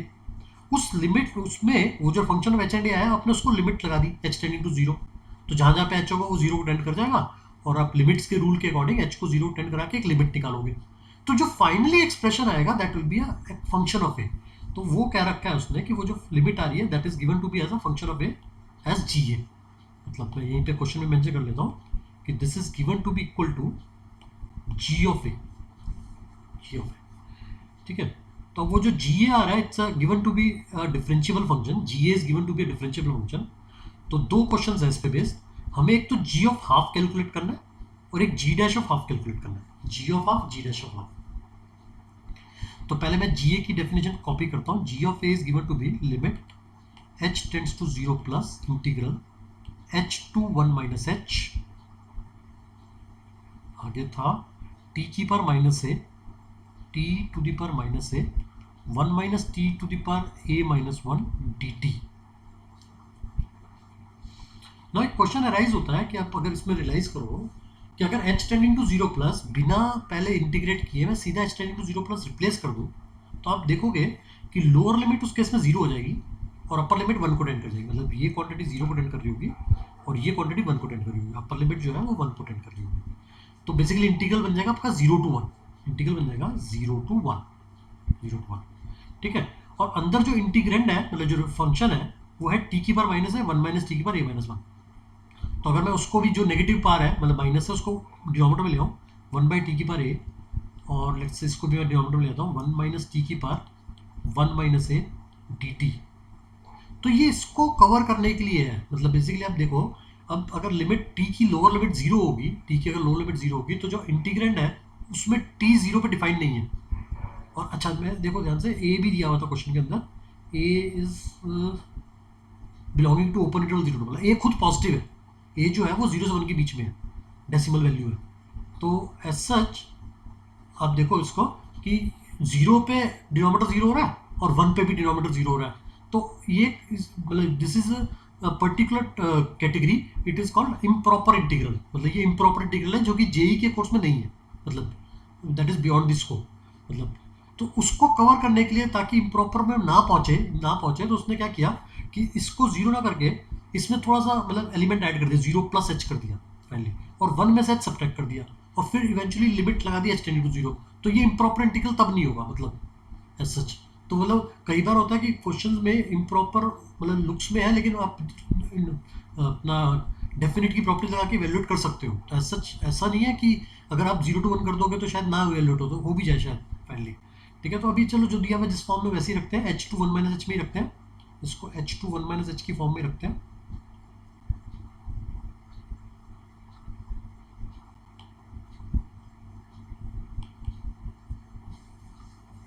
ठीक है, तो अब जो निकालना है पहले तो g ऑफ हाफ निकालना है।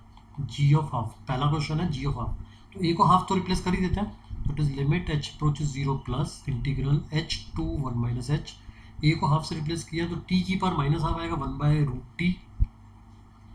टी को मैंने हाफ से रिप्लेस कर दिया तो टी की power minus half will be 1 by root t, और a को हाफ से रिप्लेस करने पे half minus 1 is also minus half, तो it is 1 by root of 1 minus t D T. तो यार अब तो ये मतलब दिख ही रहा है कि अब कैसे वैल्यूट करोगे। ये तो क्लियर कट आपका root 1 by root of a quadratic expression of t है। मतलब अगर आप टी को अंदर डिस्ट्रीब्यूट दोनों को मल्टीप्लाई कर दो तो it is nothing but root के अंदर टी माइनस टी स्क्वायर, जिसको आप परफेक्ट स्क्वायर बना के बस फॉर्मूला लगाना है। तो it will be square root of I think minus of t minus half whole square, और 1/4 मेरे को एडजस्ट करना पड़ेगा। देख लो एक बारी, 1/4 माइनस टी माइनस हाफ का जब होल स्क्वायर ओपन करोगे तो एक टी स्क्वायर आएगा, वो माइनस टी स्क्वायर हो जाएगा। फिर जो 1/4 आएगा प्लस में वो माइनस 1/4 के साथ कैंसिल आउट हो जाएगा, और एक जो माइनस टू वाली टर्म आएगी माइनस टी, उसका माइनस है तो प्लस टी, मतलब सेम है 1/4 माइनस टी माइनस हाफ का होल स्क्वायर। और what is the formula for 1 by root of a square minus x square का integral? 1 by square root of a square minus x square का integral क्या होता है? Sine inverse of x by a, sine inverse of x by a.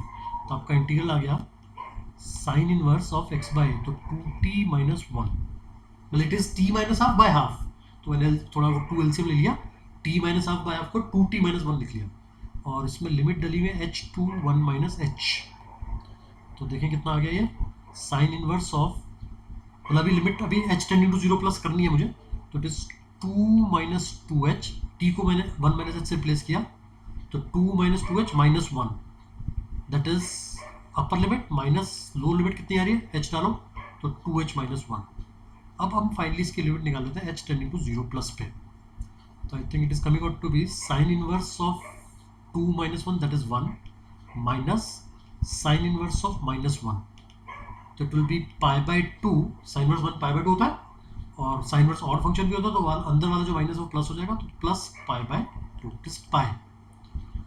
तो for first question it is coming out to be pi, g of half is coming out to be pi.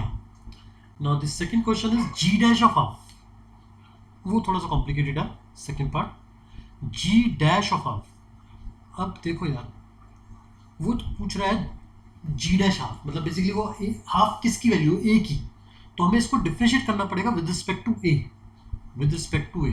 वो भी हमने learn किया था कि Leibniz rule के according अगर a limit में नहीं है, जैसे यहाँ पे ना लोअर लिमिट में है ना अपर लिमिट में है, but a as a parameter अंदर है, मतलब इंटीग्रेंट के अंदर है, तो हम फिर अंदर वाले फंक्शन का सिंपली डेरिवेटिव कर देंगे with respect to a, with respect to a treating t as constant, partial derivative, partial derivative. तो देखें क्या आता है, तो g dash a comes out to be limit h tends to 0 plus integral h to 1 minus h. ये गलती मत कर देना कि पहले हाफ डाल दे फिर डेरिवेटिव कर दे, फिर ऐसे थोड़ी होता है। डेरिवेटिव अगर किसी पॉइंट पे निकालना है तो पहले उस वेरिएबल के रिस्पेक्ट में डेरिवेटिव होता है, फिर वो वेरिएबल रिप्लेस होता है। तो हमें g डैश हाफ निकालना है, तो पहले मैं डेरिवेटिव कर रहा हूँ respect to a, then I will replace a by half. तो अब बोलो भाई अंदर वाले का डेरिवेटिव क्या आएगा, अंदर वाले फंक्शन है t to the power minus से into 1 minus t to the power a minus 1, मैं अलग से लिख लेता हूँ, t to the power minus से 1 minus t to the power a minus 1। तो इसका डेरिवेटिव आपका क्या आएगा, इसका derivative t to the power minus से into 1 minus t to the power a minus 1 में t कांस्टेंट है, मतलब it is something like a constant to the power variable a to the power x का derivative होता है a की power x ln a। तो उस lines पे पहले इसमें प्रोडक्ट टू लगेगा, तो पहले मैं t की पावर माइनस a रखता हूँ लेट्स से, और 1 माइनस टी की पावर a माइनस 1 का डेरिवेटिव करता हूँ, तो it will be 1 minus t की power a minus 1 into ln of 1 minus t into derivative of a minus 1 that is 1। ठीक है, ये पहला पार्ट हो गया। फिर मैंने 1 माइनस टी की पावर a माइनस 1 कैप्ट, इसको रखा, और t की पावर माइनस a का डेरिवेटिव करना है विद रिस्पेक्ट टू a कर रहे हैं हम, तो t की power minus a into ln t into l n t, फिर माइनस ए का होगा, दैट इज -1। तो मैं -1 चलो यहाँ लिख लेते हैं अभी, और ये आ गया डी टी। आई होप ये डेरिवेटिव क्लियर होगा। ये ए की पर एक्स का डेरिवेटिव हुआ है ए की पर एक्स एल एन ए वाली फॉर्म में। तो ए मतलब यहाँ पे जो ए है वो टी की जगह है, मतलब टी कांस्टेंट है, ए वेरिएबल है। तो टी की पर माइनस, जैसे टी की पर ए का डेरिवेटिव होता है टी की पर ए एल एन टी, तो टी की पर माइनस ए का डेरिवेटिव हुआ टी की पर माइनस ए इंटू एल एन टी, और फिर माइनस ए का हुआ -1 उस लाइन्स पे। ये आ गया। तो ये डेरिवेटिव तो परफॉर्म हो गया यार, और मतलब इसमें अभी और सिंप्लीफाई करने के बजाय अब ए को हाफ रिप्लेस कर देते हैं। तो देखें जी डैश हाफ कितना आ रहा है,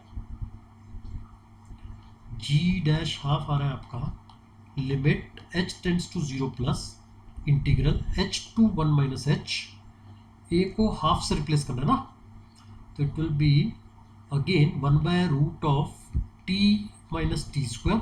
ये जैसे पहले हुआ था, a को हाफ डालोगे तो एक t की पर माइनस हाफ होगा, दैट इज 1/रूट t, और एक 1 माइनस टी की पर माइनस हाफ होगा 1/रूट ऑफ 1 माइनस टी, उन्होंने मल्टीप्लाई कर दिया, और ऊपर आ गया ln ऑफ 1 माइनस टी, और बीच में माइनस आ जाएगा ऑपरेशन।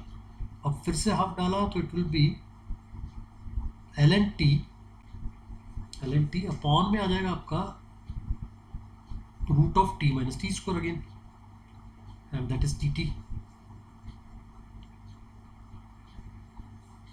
ये आ रहा है, ठीक है। तो इसको कंटिन्यू करते हैं। It will be limit h approaches 0 plus integral h to 1 minus h, it will be ln 1 minus t minus ln t, club ही कर देते हैं इनको, और डिवाइडेड में एलसीएम में आपका t into 1 minus t D T. ये है। लेकिन इस स्टेप पे अब देखो, इसको इंटीग्रेट करने के बजाय इसको इंटीग्रेट मत करो, इसमें प्रॉपर्टीज लगाते हैं।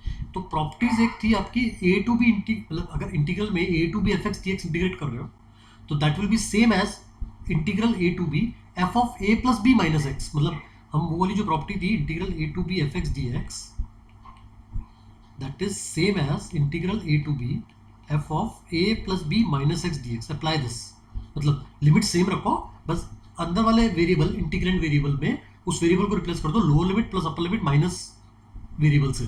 तो आप देखो टी किससे रिप्लेस होगा, आपका टी रिप्लेस होगा a plus b, that is h plus 1 minus h a plus b minus t से, तो that will be 1 minus t, 1 minus t. तो टी को जब 1 माइनस टी से रिप्लेस करोगे, टी को जब 1 माइनस टी से रिप्लेस करोगे तो limit h tends to 0 plus integral h to 1 minus h, मैंने टी को 1 माइनस टी से रिप्लेस किया तो it will be ln of 1 minus 1 minus t, that is t, minus ln 1 minus t divided by under root के अंदर आ जाएगा 1 minus t 1 minus of 1 minus t, that is t D T. तो यार ध्यान से देखो, ये जो जी हाफ चल रहा था ये हमारा लेफ्ट हैंड साइड पे जी हाफ चल रहा था, और ये भी जी हाफ चल रहा है, मतलब वही कंटिन्यू हुआ है, जी हाफ ही चल रहा है, सॉरी जी डैश हाफ चल रहा है। लेकिन अब अगर मैं इनको ऐड कर दूं, इफ वी ऐड देम, या आप ये देख सकते हो कि इंटीग्रेंड एक्चुअली ओरिजिनल जो हमारा इंटीग्रेंड इस स्टेप में चल रहा था ये उसका नेगेटिव हो गया ना, मतलब अगर माइनस कॉमन लोगे इसमें से तो यही वाला इंटीग्रल बन जाएगा विद नेगेटिव साइन कॉमन। तो जैसे ही मतलब I is equal to minus I वाली फॉर्म में आ गया, तो you can say g dash half twice of g dash half, if you add them get twice of g dash half is equal to 0, and that implies g prime half is 0। That gives you the option for second part as option D। Second question का answer क्या आ गया आपका D। समझ में आया? मतलब तो हमारा GA एक इंटीग्रल डिफाइंड था जिसमें एक पैरामीटर था A, GA, और वो A जो था वो इंटीग्रल के अंदर था, इंटीग्रेंड के अंदर था, वो बाहर भी नहीं आ सकता था पहले किसी भी वजह से। फिर उसने जी ऑफ हाफ तो चलो सिंपल था, A की जगह पर हाफ डाला तो वो फंक्शन बहुत आराम से इंटीग्रेट हो गया। लेकिन जी डैश हाफ निकालने के लिए हमें पहले उसको इंटीग्रेट करना, डेरिवेटिव करना पड़ा यूजिंग लेबनिज़ रूल, और फिर ए को हाफ डाल दिया। लेकिन अब सेकंड को मैं एक और अल्टरनेट अप्रोच से बता रहा हूँ, let's say method 2 for second only. वो बड़ा एलिगेंट सा है, बट वो अगर इन प्रैक्टिस वाली बात है कि आपको जो जी ऑफ ए दिया हुआ था that is limit H approaches 0 plus integral h to 1 minus H T की पर माइनस ए 1 माइनस टी की पर ए माइनस 1 डी टी, ये दिया हुआ।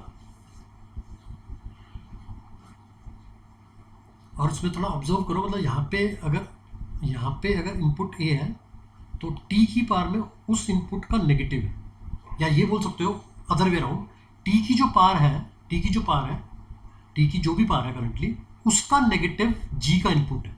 मतलब अगर टी की पावर -3 है तो इट इज G3। इसी फॉर्मेट में ये होना चाहिए, मतलब तब भी टी की पावर -4 है तो ये G4 है फाइनली। ठीक, अच्छा, this is true for all a belonging to open interval 0 to 1। ये क्वेश्चन मेंशन है फाइनली। जो स्टेप मैंने मतलब अभी जब जी डैश आप निकालने के लिए प्रॉपर्टी लगाई थी वो अब इसमें लगाते हैं। मतलब this will be limit h tends to 0 plus, h tends to 0 plus. अब इसमें प्रॉपर्टी लगाओ that is t replace by 1 minus t. अब t को रिप्लेस करो a plus b minus t से, which is equal to 1 minus t. तो 1 minus t से replace करोगे तो इंटीग्रल की लिमिट तो सेम ही रहती है। तो 1 माइनस टी से रिप्लेस करने पे यू गेट 1 माइनस टी की पर माइनस है, 1 माइनस टी की पर माइनस है, और t की पर a minus 1 D T, T की पर a माइनस 1 डी टी। तो एज पर डेफिनेशन ऑफ जीए, अगर जीए की डेफिनेशन, जी ऑफ ए की डेफिनेशन ये इंटीग्रल था, जी ऑफ ए की डेफिनेशन, तो जरा ध्यान से देखो ये किस, जी ऑफ विच इनपुट, मतलब g of which input is this. देखो टी की पावर में जो माइनस ए था उसका नेगेटिव इनपुट था, उसका नेगेटिव जी का इनपुट था। ठीक, और उसका नेगेटिव, मतलब या फिर ऐसे कर लो कि जी में जो इनपुट है, जी में जो इनपुट है उससे एक लेस 1 माइनस टी की पावर में है। तो यहाँ पे 1 माइनस टी की पावर में ये है minus A, 1 minus A T की पावर में। तो ये जो होगा ये जी की इनपुट से एक लेसर होगा। तो जी की इनपुट क्या रही होगी, 1 माइनस है। या फिर आप ऐसे भी बोल सकते हो जो टी की पावर यहाँ पे a माइनस 1 है, यहाँ पे जो टी की पावर a माइनस 1 है, इसका जो नेगेटिव होगा, इस मतलब अगर मैं आपसे ये बोलूँ कि what is g of 1 minus a, मतलब यहाँ पे अगर 1 माइनस ए होता, अगर ए की जगह 1 माइनस ए होता, और मुझे पता है कि अगर ए 0 से 1 में है तो 1 minus A is also 0 to 1, मतलब डोमेन चेंज नहीं कर रहा हूँ मैं। अगर मैं कह रहा हूँ यहाँ पे अगर ए की जगह 1 माइनस ए होता, 1 माइनस ए, तो उस केस के अंदर चेंज में यहाँ पे क्या होता, यहाँ पे होता ए माइनस 1, ए माइनस 1, और यहाँ पे क्या होता, यहाँ पे होता आपका 1 माइनस ए माइनस 1, 1 माइनस ए माइनस 1। तो 1 माइनस टी की पावर होता माइनस ए, और टी की पावर होता आपका ए माइनस 1। ध्यान से देखो यही तो है ये एग्जैक्टली। तो you can equate it to, you can equate it to definition के according it will be equated to g of 1 minus a. ठीक है, तो ये थोड़ा स्मार्ट वाला अप्रोच थी कि जो हमने प्रॉपर्टी लगाई डेफिनेट की जी ऑफ ए में, तो हमारा g of a simplifies to, g of a किसके इक्वल आ गया, g of 1 minus a for all a belonging to open interval 0 to 1। ठीक, तो अब देखो इससे क्या दोनों पार्ट्स के आंसर आ जाएंगे, पहला पार्ट और दूसरा पार्ट इस डेफिनेशन के अकॉर्डिंग। अब मुझे पता है कि अगर मैं ए को हाफ डालूंगा, ए को हाफ डालूंगा for the sake of g half, g half निकालने की वजह से, तो अगर ए को हाफ डालोगे तो ऐसा देखो ध्यान से कुछ नहीं मिला, g of half is equal to g of half. तो ये तो मतलब ऑब्वियसली है ना, g of half is equal to g of half, तो यू मतलब यू गेट नथिंग। बट अगर मैं इस इक्वेशन को डिफ्रेंशिएट कर दूं, और जी डिफरेंशिएबल दिया हुआ था, मतलब एज सच क्वेश्चन में, वो तो हमने वैसे पिछले वाले मतलब प्रोसेस में भी हमने डेरिवेटिव कर दिया था जी डैश है, क्वेश्चन में मेंशन था g a is a differentiable function in 0 to 1।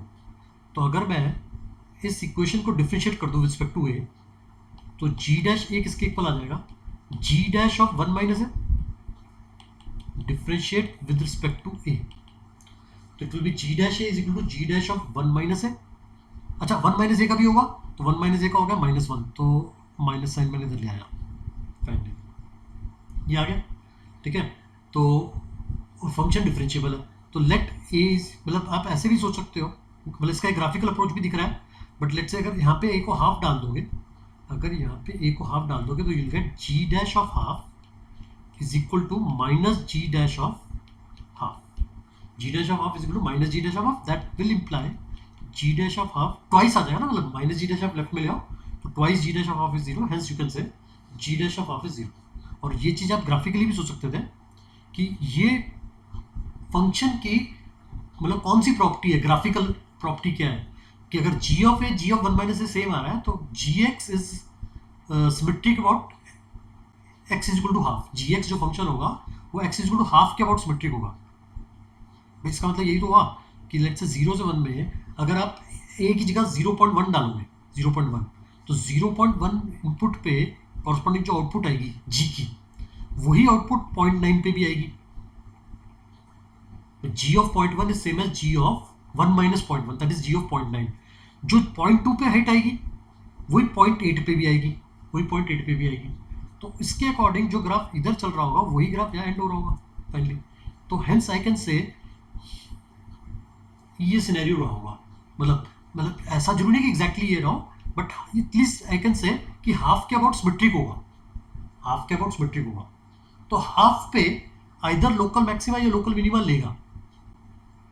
मतलब ऐसा हो सकता है क्या, मतलब कांस्टेंट हो रहा हो, मतलब कांस्टेंट भी एक पॉसिबिलिटी है, बट एज सच इनमें से कोई सिनेरियो होगा टाइप्स हाफ के अबाउट, हाफ के अबाउट इनमें से कोई सिनेरियो होगा. लेकिन ये गारंटी है कि अगर फंक्शन डिफरेंशिएबल है, अगर फंक्शन डिफरेंशिएबल है, कॉर्नर पॉइंट नहीं है. एक पॉसिबिलिटी ये भी हो सकती थी कि 0 से 1 में कॉर्नर पॉइंट आ रहा हो, कॉर्नर पॉइंट, बट उस केस में फिर वो हाफ पे डिफरेंशिएबल नहीं होता. तो अगर ये कंडीशन आ चुकी थी g of a equal to g of 1 minus a, g of a equal to g of 1 minus a, and हमारे को ये पता है कि जी ए जो फंक्शन है वो 0 से 1 में डिफरेंशिएबल है, 0 से 1 में डिफरेंशिएबल है, और ज्योमेट्रिकल हमारा है हाफ पे सिमेट्रिक है, हाफ पे सिमेट्रिक है. तो हेंस जी डैश आपको 0 होना ही था, मतलब ज्योमेट्रिकली भी. तो जी डैश आप comes out to be 0. It's a good question.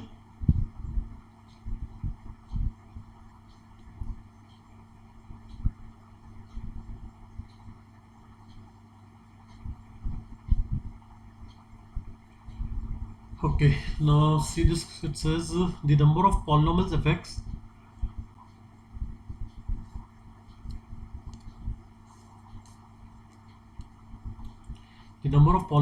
with non-negative integer coefficients of degree less than equal to 2, satisfying f0 is equal to 0, 0 to 1 fx dx is 1.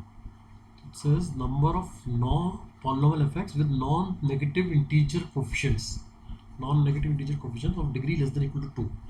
तो as such जो effects है वो question में mention है पहले वाले part में. It's a non negative, it's a polynomial of degree less than equal to 2. तो पहला काम तो करते हैं पी के लिए. Let me consider f x is a something like this, a x square plus b x plus c. I am not saying कि a zero नहीं है, ए जीरो हो जाएगा तो डिग्री 1 हो जाएगी, ठीक है.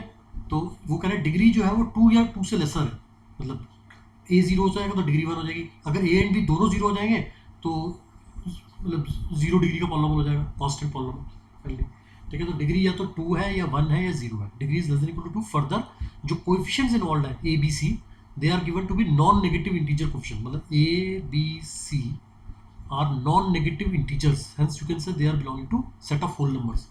मतलब नेचुरल्स प्लस 0, मतलब 0 हो सकते हैं बट नेगेटिव नहीं है, मतलब 0 1 2 3 ऑनवर्ड्स कुछ भी हो सकता है, ठीक है. F0 क्वेश्चन में दे रखा है 0 है, F0 0 होने का मतलब हो गया C0 है, F0 0 का मतलब हो गया C0. Now I am left with ax square plus bx, ये रह गया. अच्छा, एक इंटीग्रल दे रखा है 0 to 1 में fx dx इज 1. इंटीग्रल दे रखा है 0 to 1 fx dx इज 1. तो that will imply what is integral ax square plus bx, it will B ax cube by 3 plus bx square by 2 from 0 to 1 will be 1. Hence you get a by 3 plus b by 2 as 1. ये आ रहा, that is 2a plus 3b is equal to 6. 2a plus 3b is equal to 6. It is given that a and b are non-negative integers. a and b are non-negative integers, मतलब 0 है या onwards. तो अगर मैं cases बनाऊँ, हमें पूछा क्या वैसे, हमें पूछा number of such polynomials, number of such polynomials, मतलब नंबर ऑफ पॉलिनोमियल्स कितने हैं जो ये सारी कंडीशन होल्ड करेंगे फाइनली. तो अब ऑलमोस्ट इसकी वजह से आपको नंबर ऑफ पॉलिनोमियल मिल जाएंगे. F0 0 था तो C तो कन्फर्म 0 हो गया, तो C की तो एक ही चॉइस थी, C 0 ही है. बट अब इस कंडीशन के अंदर हम देखते हैं कि A एंड B की कितनी नॉन नेगेटिव इंटीजर वैल्यूज इस इक्वेशन को होल्ड कराएंगी. तो अगर मैं कहता हूँ A पर्टिकुलरली 0 है, ये 0 हो सकता है नो डाउट, तो उस केस में B आपका हो जाएगा 2. तो आपका पॉलिनोमियल क्या बन गया, पॉलिनोमियल बन गया 2x, जस्ट 2x, क्योंकि A भी 0 है C भी 0 है. अगर मैं कहता हूँ लेट से A 1 है, 1 हो सकता है, तो कॉरस्पॉन्डिंग B कितना आ जाएगा 6 माइनस 2. अगर A 1 है तो B आ रहा है 6 minus 2 by 3, that is coming out to be 4 by 3. Can is not possible, क्योंकि क्वेश्चन में दे रखा था कि a B C are non negative integer, 4 by 3 is not an integer. तो ये वाला केस हटा देते हैं, ये नहीं होगा. एक पॉसिबिलिटी A को 3 ले लेते हैं, सॉरी A को 2. A को 2 लेने पे आपका 3b, इनफैक्ट B लिखते हैं सीधा, B कितना आ जाएगा 6 minus 4, 2 into 2 4, 6 minus 4 by 3, 2/3, not possible, not possible. And lastly अगर ए 3 हुआ, अगर ए 3 हुआ तो बी आ जाएगा आपका 0, बी 0, हेंस पॉलिनोमियल क्या बन जाएगा, एफ एक्स पॉलिनोमियल बन जाएगा आपका 3x²। ये क्वाड्रेटिक पॉलिनोमियल बनेगा और ये लीनियर पॉलिनोमियल बना। तो two such polynomials are there, जो ये सारी कंडीशन सेटिस्फाई करेंगे। There are two such polynomials, 2x and 3x²। आप वेरीफाई भी कर सकते हो कि इसका इंटीग्रल 0 से 1 में 1 आ रहा है कि नहीं आ रहा, पहले का, और दूसरे का आ रहा है कि नहीं आ रहा, वो भी आ जाएगा। एक x³ आ रहा है, एक x² आ रहा है 0 से 1 में। तो two such polynomials, hence your p mapped with 2।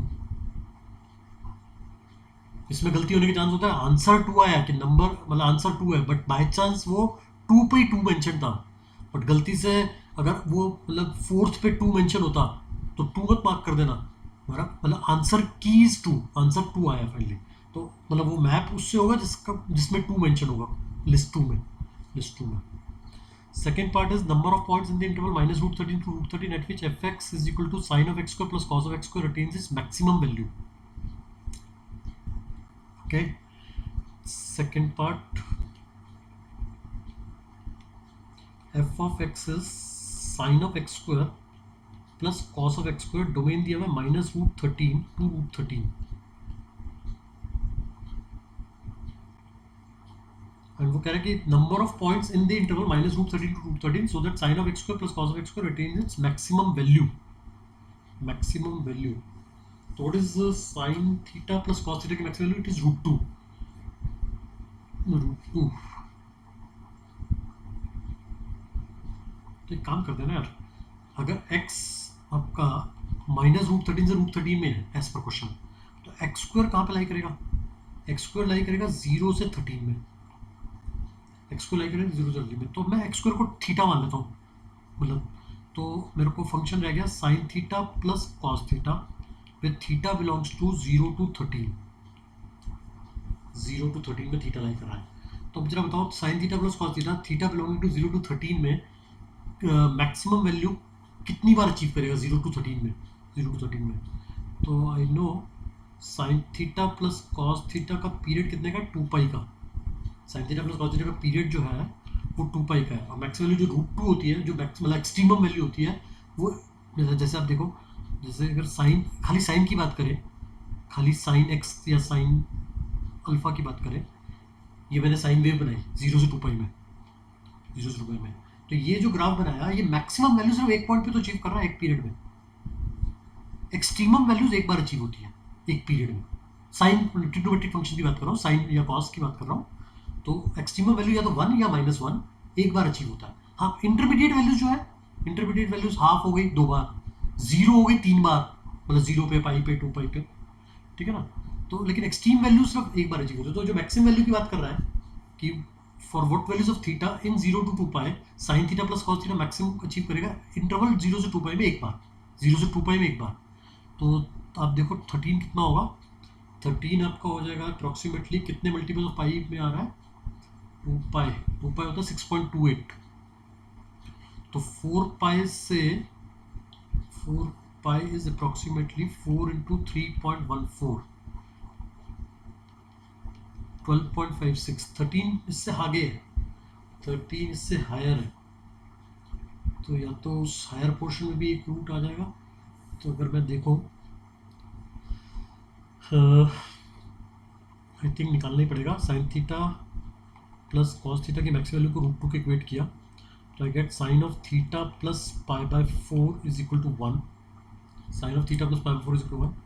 तो I must have theta plus π/4 equals to 0 to 13 के इसके रूट्स दिख रहा हो, तो इट मस्ट बी आइदर π/2 और 2 पाई प्लस π/2,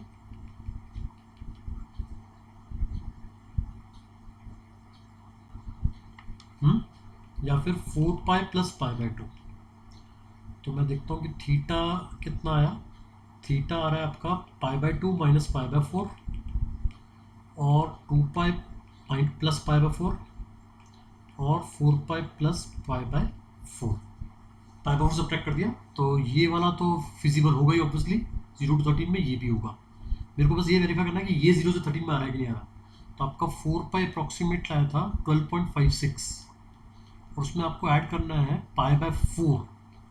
तो पाई बाय 4 3.14/4, तो ये तो 0.75 से तो ज़्यादा ही होगा, 3/4 0.75 होता है। तो ये 13 के एक्सीड कर गया, मतलब ये 13 के मतलब 12.56 प्लस 0.75, तो 13 को एक्सीड कर गया। ये नहीं है, ये नहीं लेना। दो आ रहे हैं, दो आ रहे हैं पॉसिबल वैल्यूज ऑफ थीटा, लेकिन थीटा एक्स स्क्वायर था, ये भी ध्यान रखना बेटा। थीटा जो है वो एक्स स्क्वायर था, तो कॉरस्पॉन्डिंग एक्स की दो वैल्यूज आ जाएंगी, मतलब प्लस माइनस स्क्वायर रूट के अंदर, मतलब एक्स की दो वैल्यूज ये आ गई, plus minus square root of pi by 4, और दो वैल्यूज आ गई plus minus square root of 2 pi plus pi by 4। Yes, that is 4 to the 8 plus 1 9 pi by 4। तो दो वैल्यूज आ गई plus minus square root of pi by 4, और दो वैल्यूज आ गई plus minus square root of 3/2 root pi, n by 4 को बाहर कर सकते हो। तो चार वैल्यूज आ रही है ऑल टुगेदर। तो for Q you are getting 4 solutions, that is 3। तो Q का 3 आ रहा है, 2 3 वाला कौन सा है? 2 3 is not this, 2 3 is not this, it is either B और D। अब बस मेरे को एक और निकालना है, मे बी आप उसके बाद आप मतलब उसको जंप कर सकते हो, मतलब क्योंकि कोड भी दिया हुआ है। तो R और निकाल देते हैं, मतलब आई थिंक S तो सिंपली आपका ऊपर वाला फंक्शन शायद ऑड है, S ईजी आई थिंक। अच्छा, हाँ S ईजी है, क्योंकि आप देखो ध्यान से, ये जो फंक्शन है माइनस ए से ए में, मतलब अगर आप x को माइनस एक्स से रिप्लेस करोगे तो कॉस इवन है, बट x को अगर माइनस एक्स से रिप्लेस करोगे तो ln में ऊपर 1 माइनस एक्स आएगा, नीचे 1 प्लस एक्स आ जाएगा। ऊपर 1 माइनस एक्स आएगा, नीचे 1 प्लस एक्स आएगा, which is reciprocal of the given ln function. मतलब तो आप उसको माइनस बाहर कर सकते हो, यू कैन से माइनस, मतलब जो x को माइनस एक्स से रिप्लेस करने पे ऊपर वाला function minus of F X आ रहा है, माइनस ऑफ एफ एक्स, और नीचे वाला फंक्शन तो अच्छा मैं उसमें तो प्रॉपर्टी लगी नहीं रही माइनस ऐसे की, वो 0 to हाफ में है, तो 0 to हाफ में, तो हेंस यू कैन से ऊपर वाला फंक्शन 0 आ रहा है, तो s का आंसर 0 होना है, s will definitely map to 4, तो hence answer will be D 2314। आप मैंने मतलब ये वाला पार्ट नहीं निकाला अभी, आप ये खुद निकाल सकते हो। -2 से 2 में पहले आप प्रॉपर्टी लगाओगे, मतलब x को माइनस एक्स से रिप्लेस करोगे तो नीचे 1 प्लस ई की पर एक्स माइनस एक्स आ जाएगा, उसको एलसीएम लोगे 1 बाई ई की पर एक्स, तो एलसीएम लेके ऊपर ई की पर एक्स आ जाएगा, तो जब जैसे ही ऐड करोगे तो वो ई की पर एक्स प्लस 1 कैंसिल आउट हो जाएगा फाइनली। अब उसके बाद इवन फंक्शन है तो आराम से इंटीग्रेट हो जाएगा, कैलकुलेट करना, अगर कैलकुलेशन ठीक है तो आर का आंसर आ जाएगा आपका 1, R will definitely map to 1।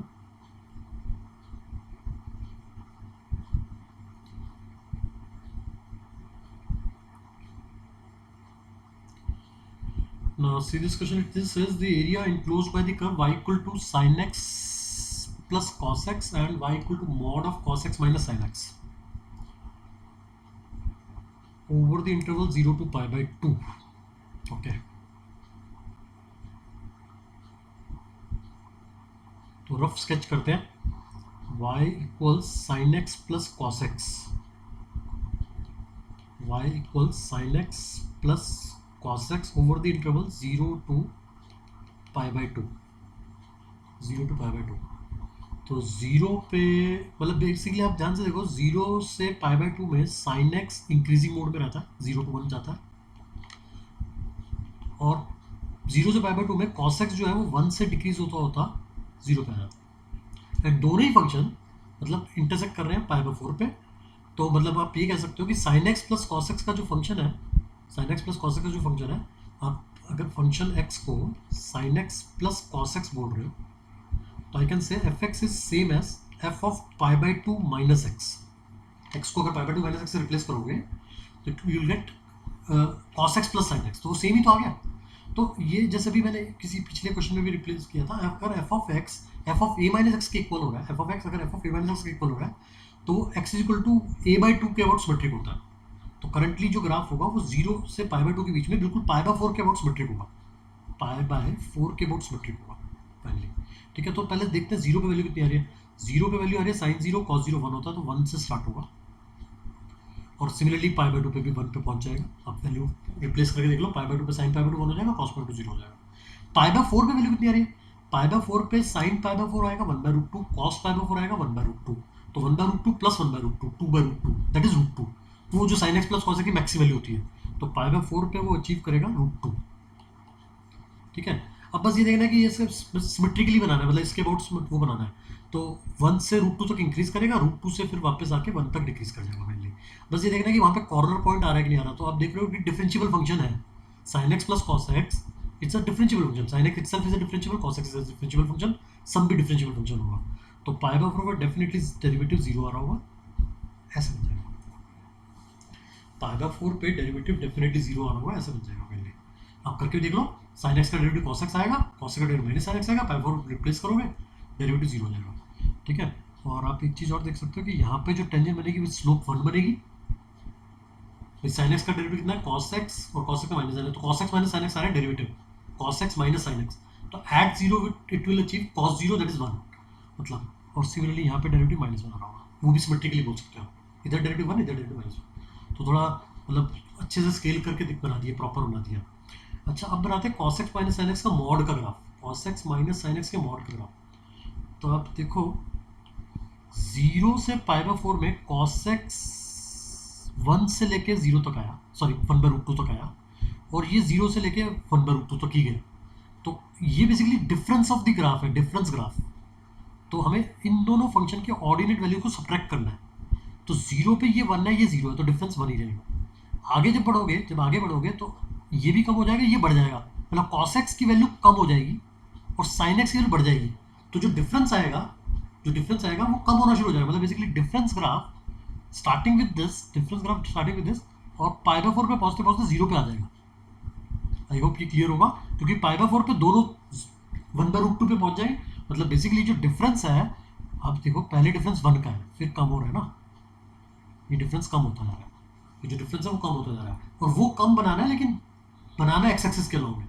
तो hence you can say the second possible graph will start from at 0 it will be 1, यहाँ से स्टार्ट होगा और वो डिक्रीज करता करता यहाँ तक आ जाएगा, यहाँ तक आ जाएगा, ठीक है। तो क्या cos x minus sin x में भी प्रॉपर्टी वही होल्ड कर रही है कि आप देखो पाई बाय 2 माइनस एक्स करते हो अगर f of pi by 2 minus X, तो it will be sin x minus cos, मतलब बेसिकली अगर मॉड नहीं लगा होता, इनफैक्ट अगर मॉड लगा हुआ है, लेट्स से अगर ये मॉड लगा हुआ है तो मॉड के साथ ही अगर आप इसको लेट्स से gx बोल देते हो, तो देन से देखो g of pi by 2 minus x क्या आएगा, g of pi by 2 minus x, g of pi by 2 minus x will be mod of sin x minus cos x, will that be same as gx, yes mod लगा हुआ है तो वो भी तो mod of cos x minus sin x है, that also shows it is also symmetric with pi by 4। तो हमें ये ग्राफ यही कंटिन्यू कराना है। इनफैक्ट अगर ये वैसे मैं कंटिन्यू करता, मॉड को ना देखता, तो ये नीचे चला जाता फाइनली ऑड फंक्शन की तरह, मतलब it is symmetric with pi by 4, 0, but वो नीचे से ऊपर जाके ये फाइनली ग्राफ बन गया ओवरऑल। और हमें एरिया कौन सा निकालना है, area bounded by these two, बस these two between 0 to over 0 to pi by 4, over 0 to pi by 2। तो हमारा फाइनली एरिया कौन सा निकालना है, हमें ये एरिया निकालना है, हमें एरिया ये निकालना है,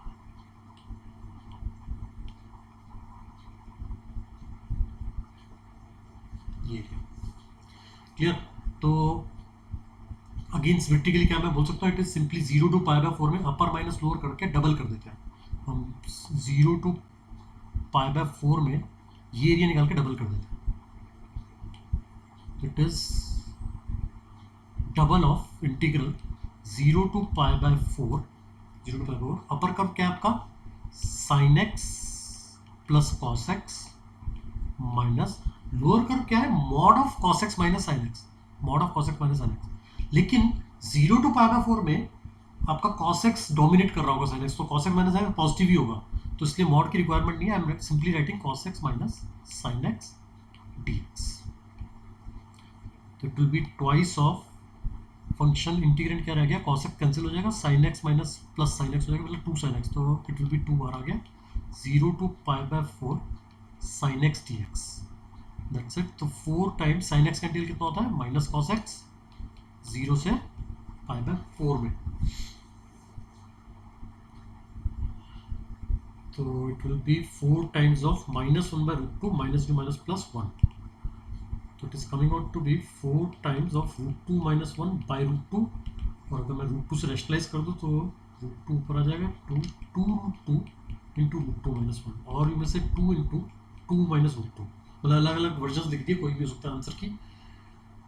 2 into two minus root two, yes ये कई सारे आ रहे हैं, तो आंसर की दी हुई है 2 root 2 into root two minus one, 2 root 2 into root two minus one, I think ये ऑप्शन दी हुई है। मल्टी करेक्ट हो भी सकता था, तो मल्टी करेक्ट होता तो और कोई पॉसिबिलिटी तो नहीं आ रही। 2 into two minus root two is not there. 4 into root two minus one एक ऑप्शन दी हुई है, 4 into root two minus one वो भी नहीं है, तो ये आ रहा है answer, that is option B.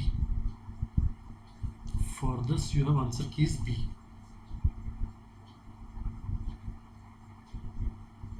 Okay, now it says f is a function from half to 1. F is a function from half to 1 to r. F is a function from half to 1 to r. And मतलब domain half to one है, codomain R है.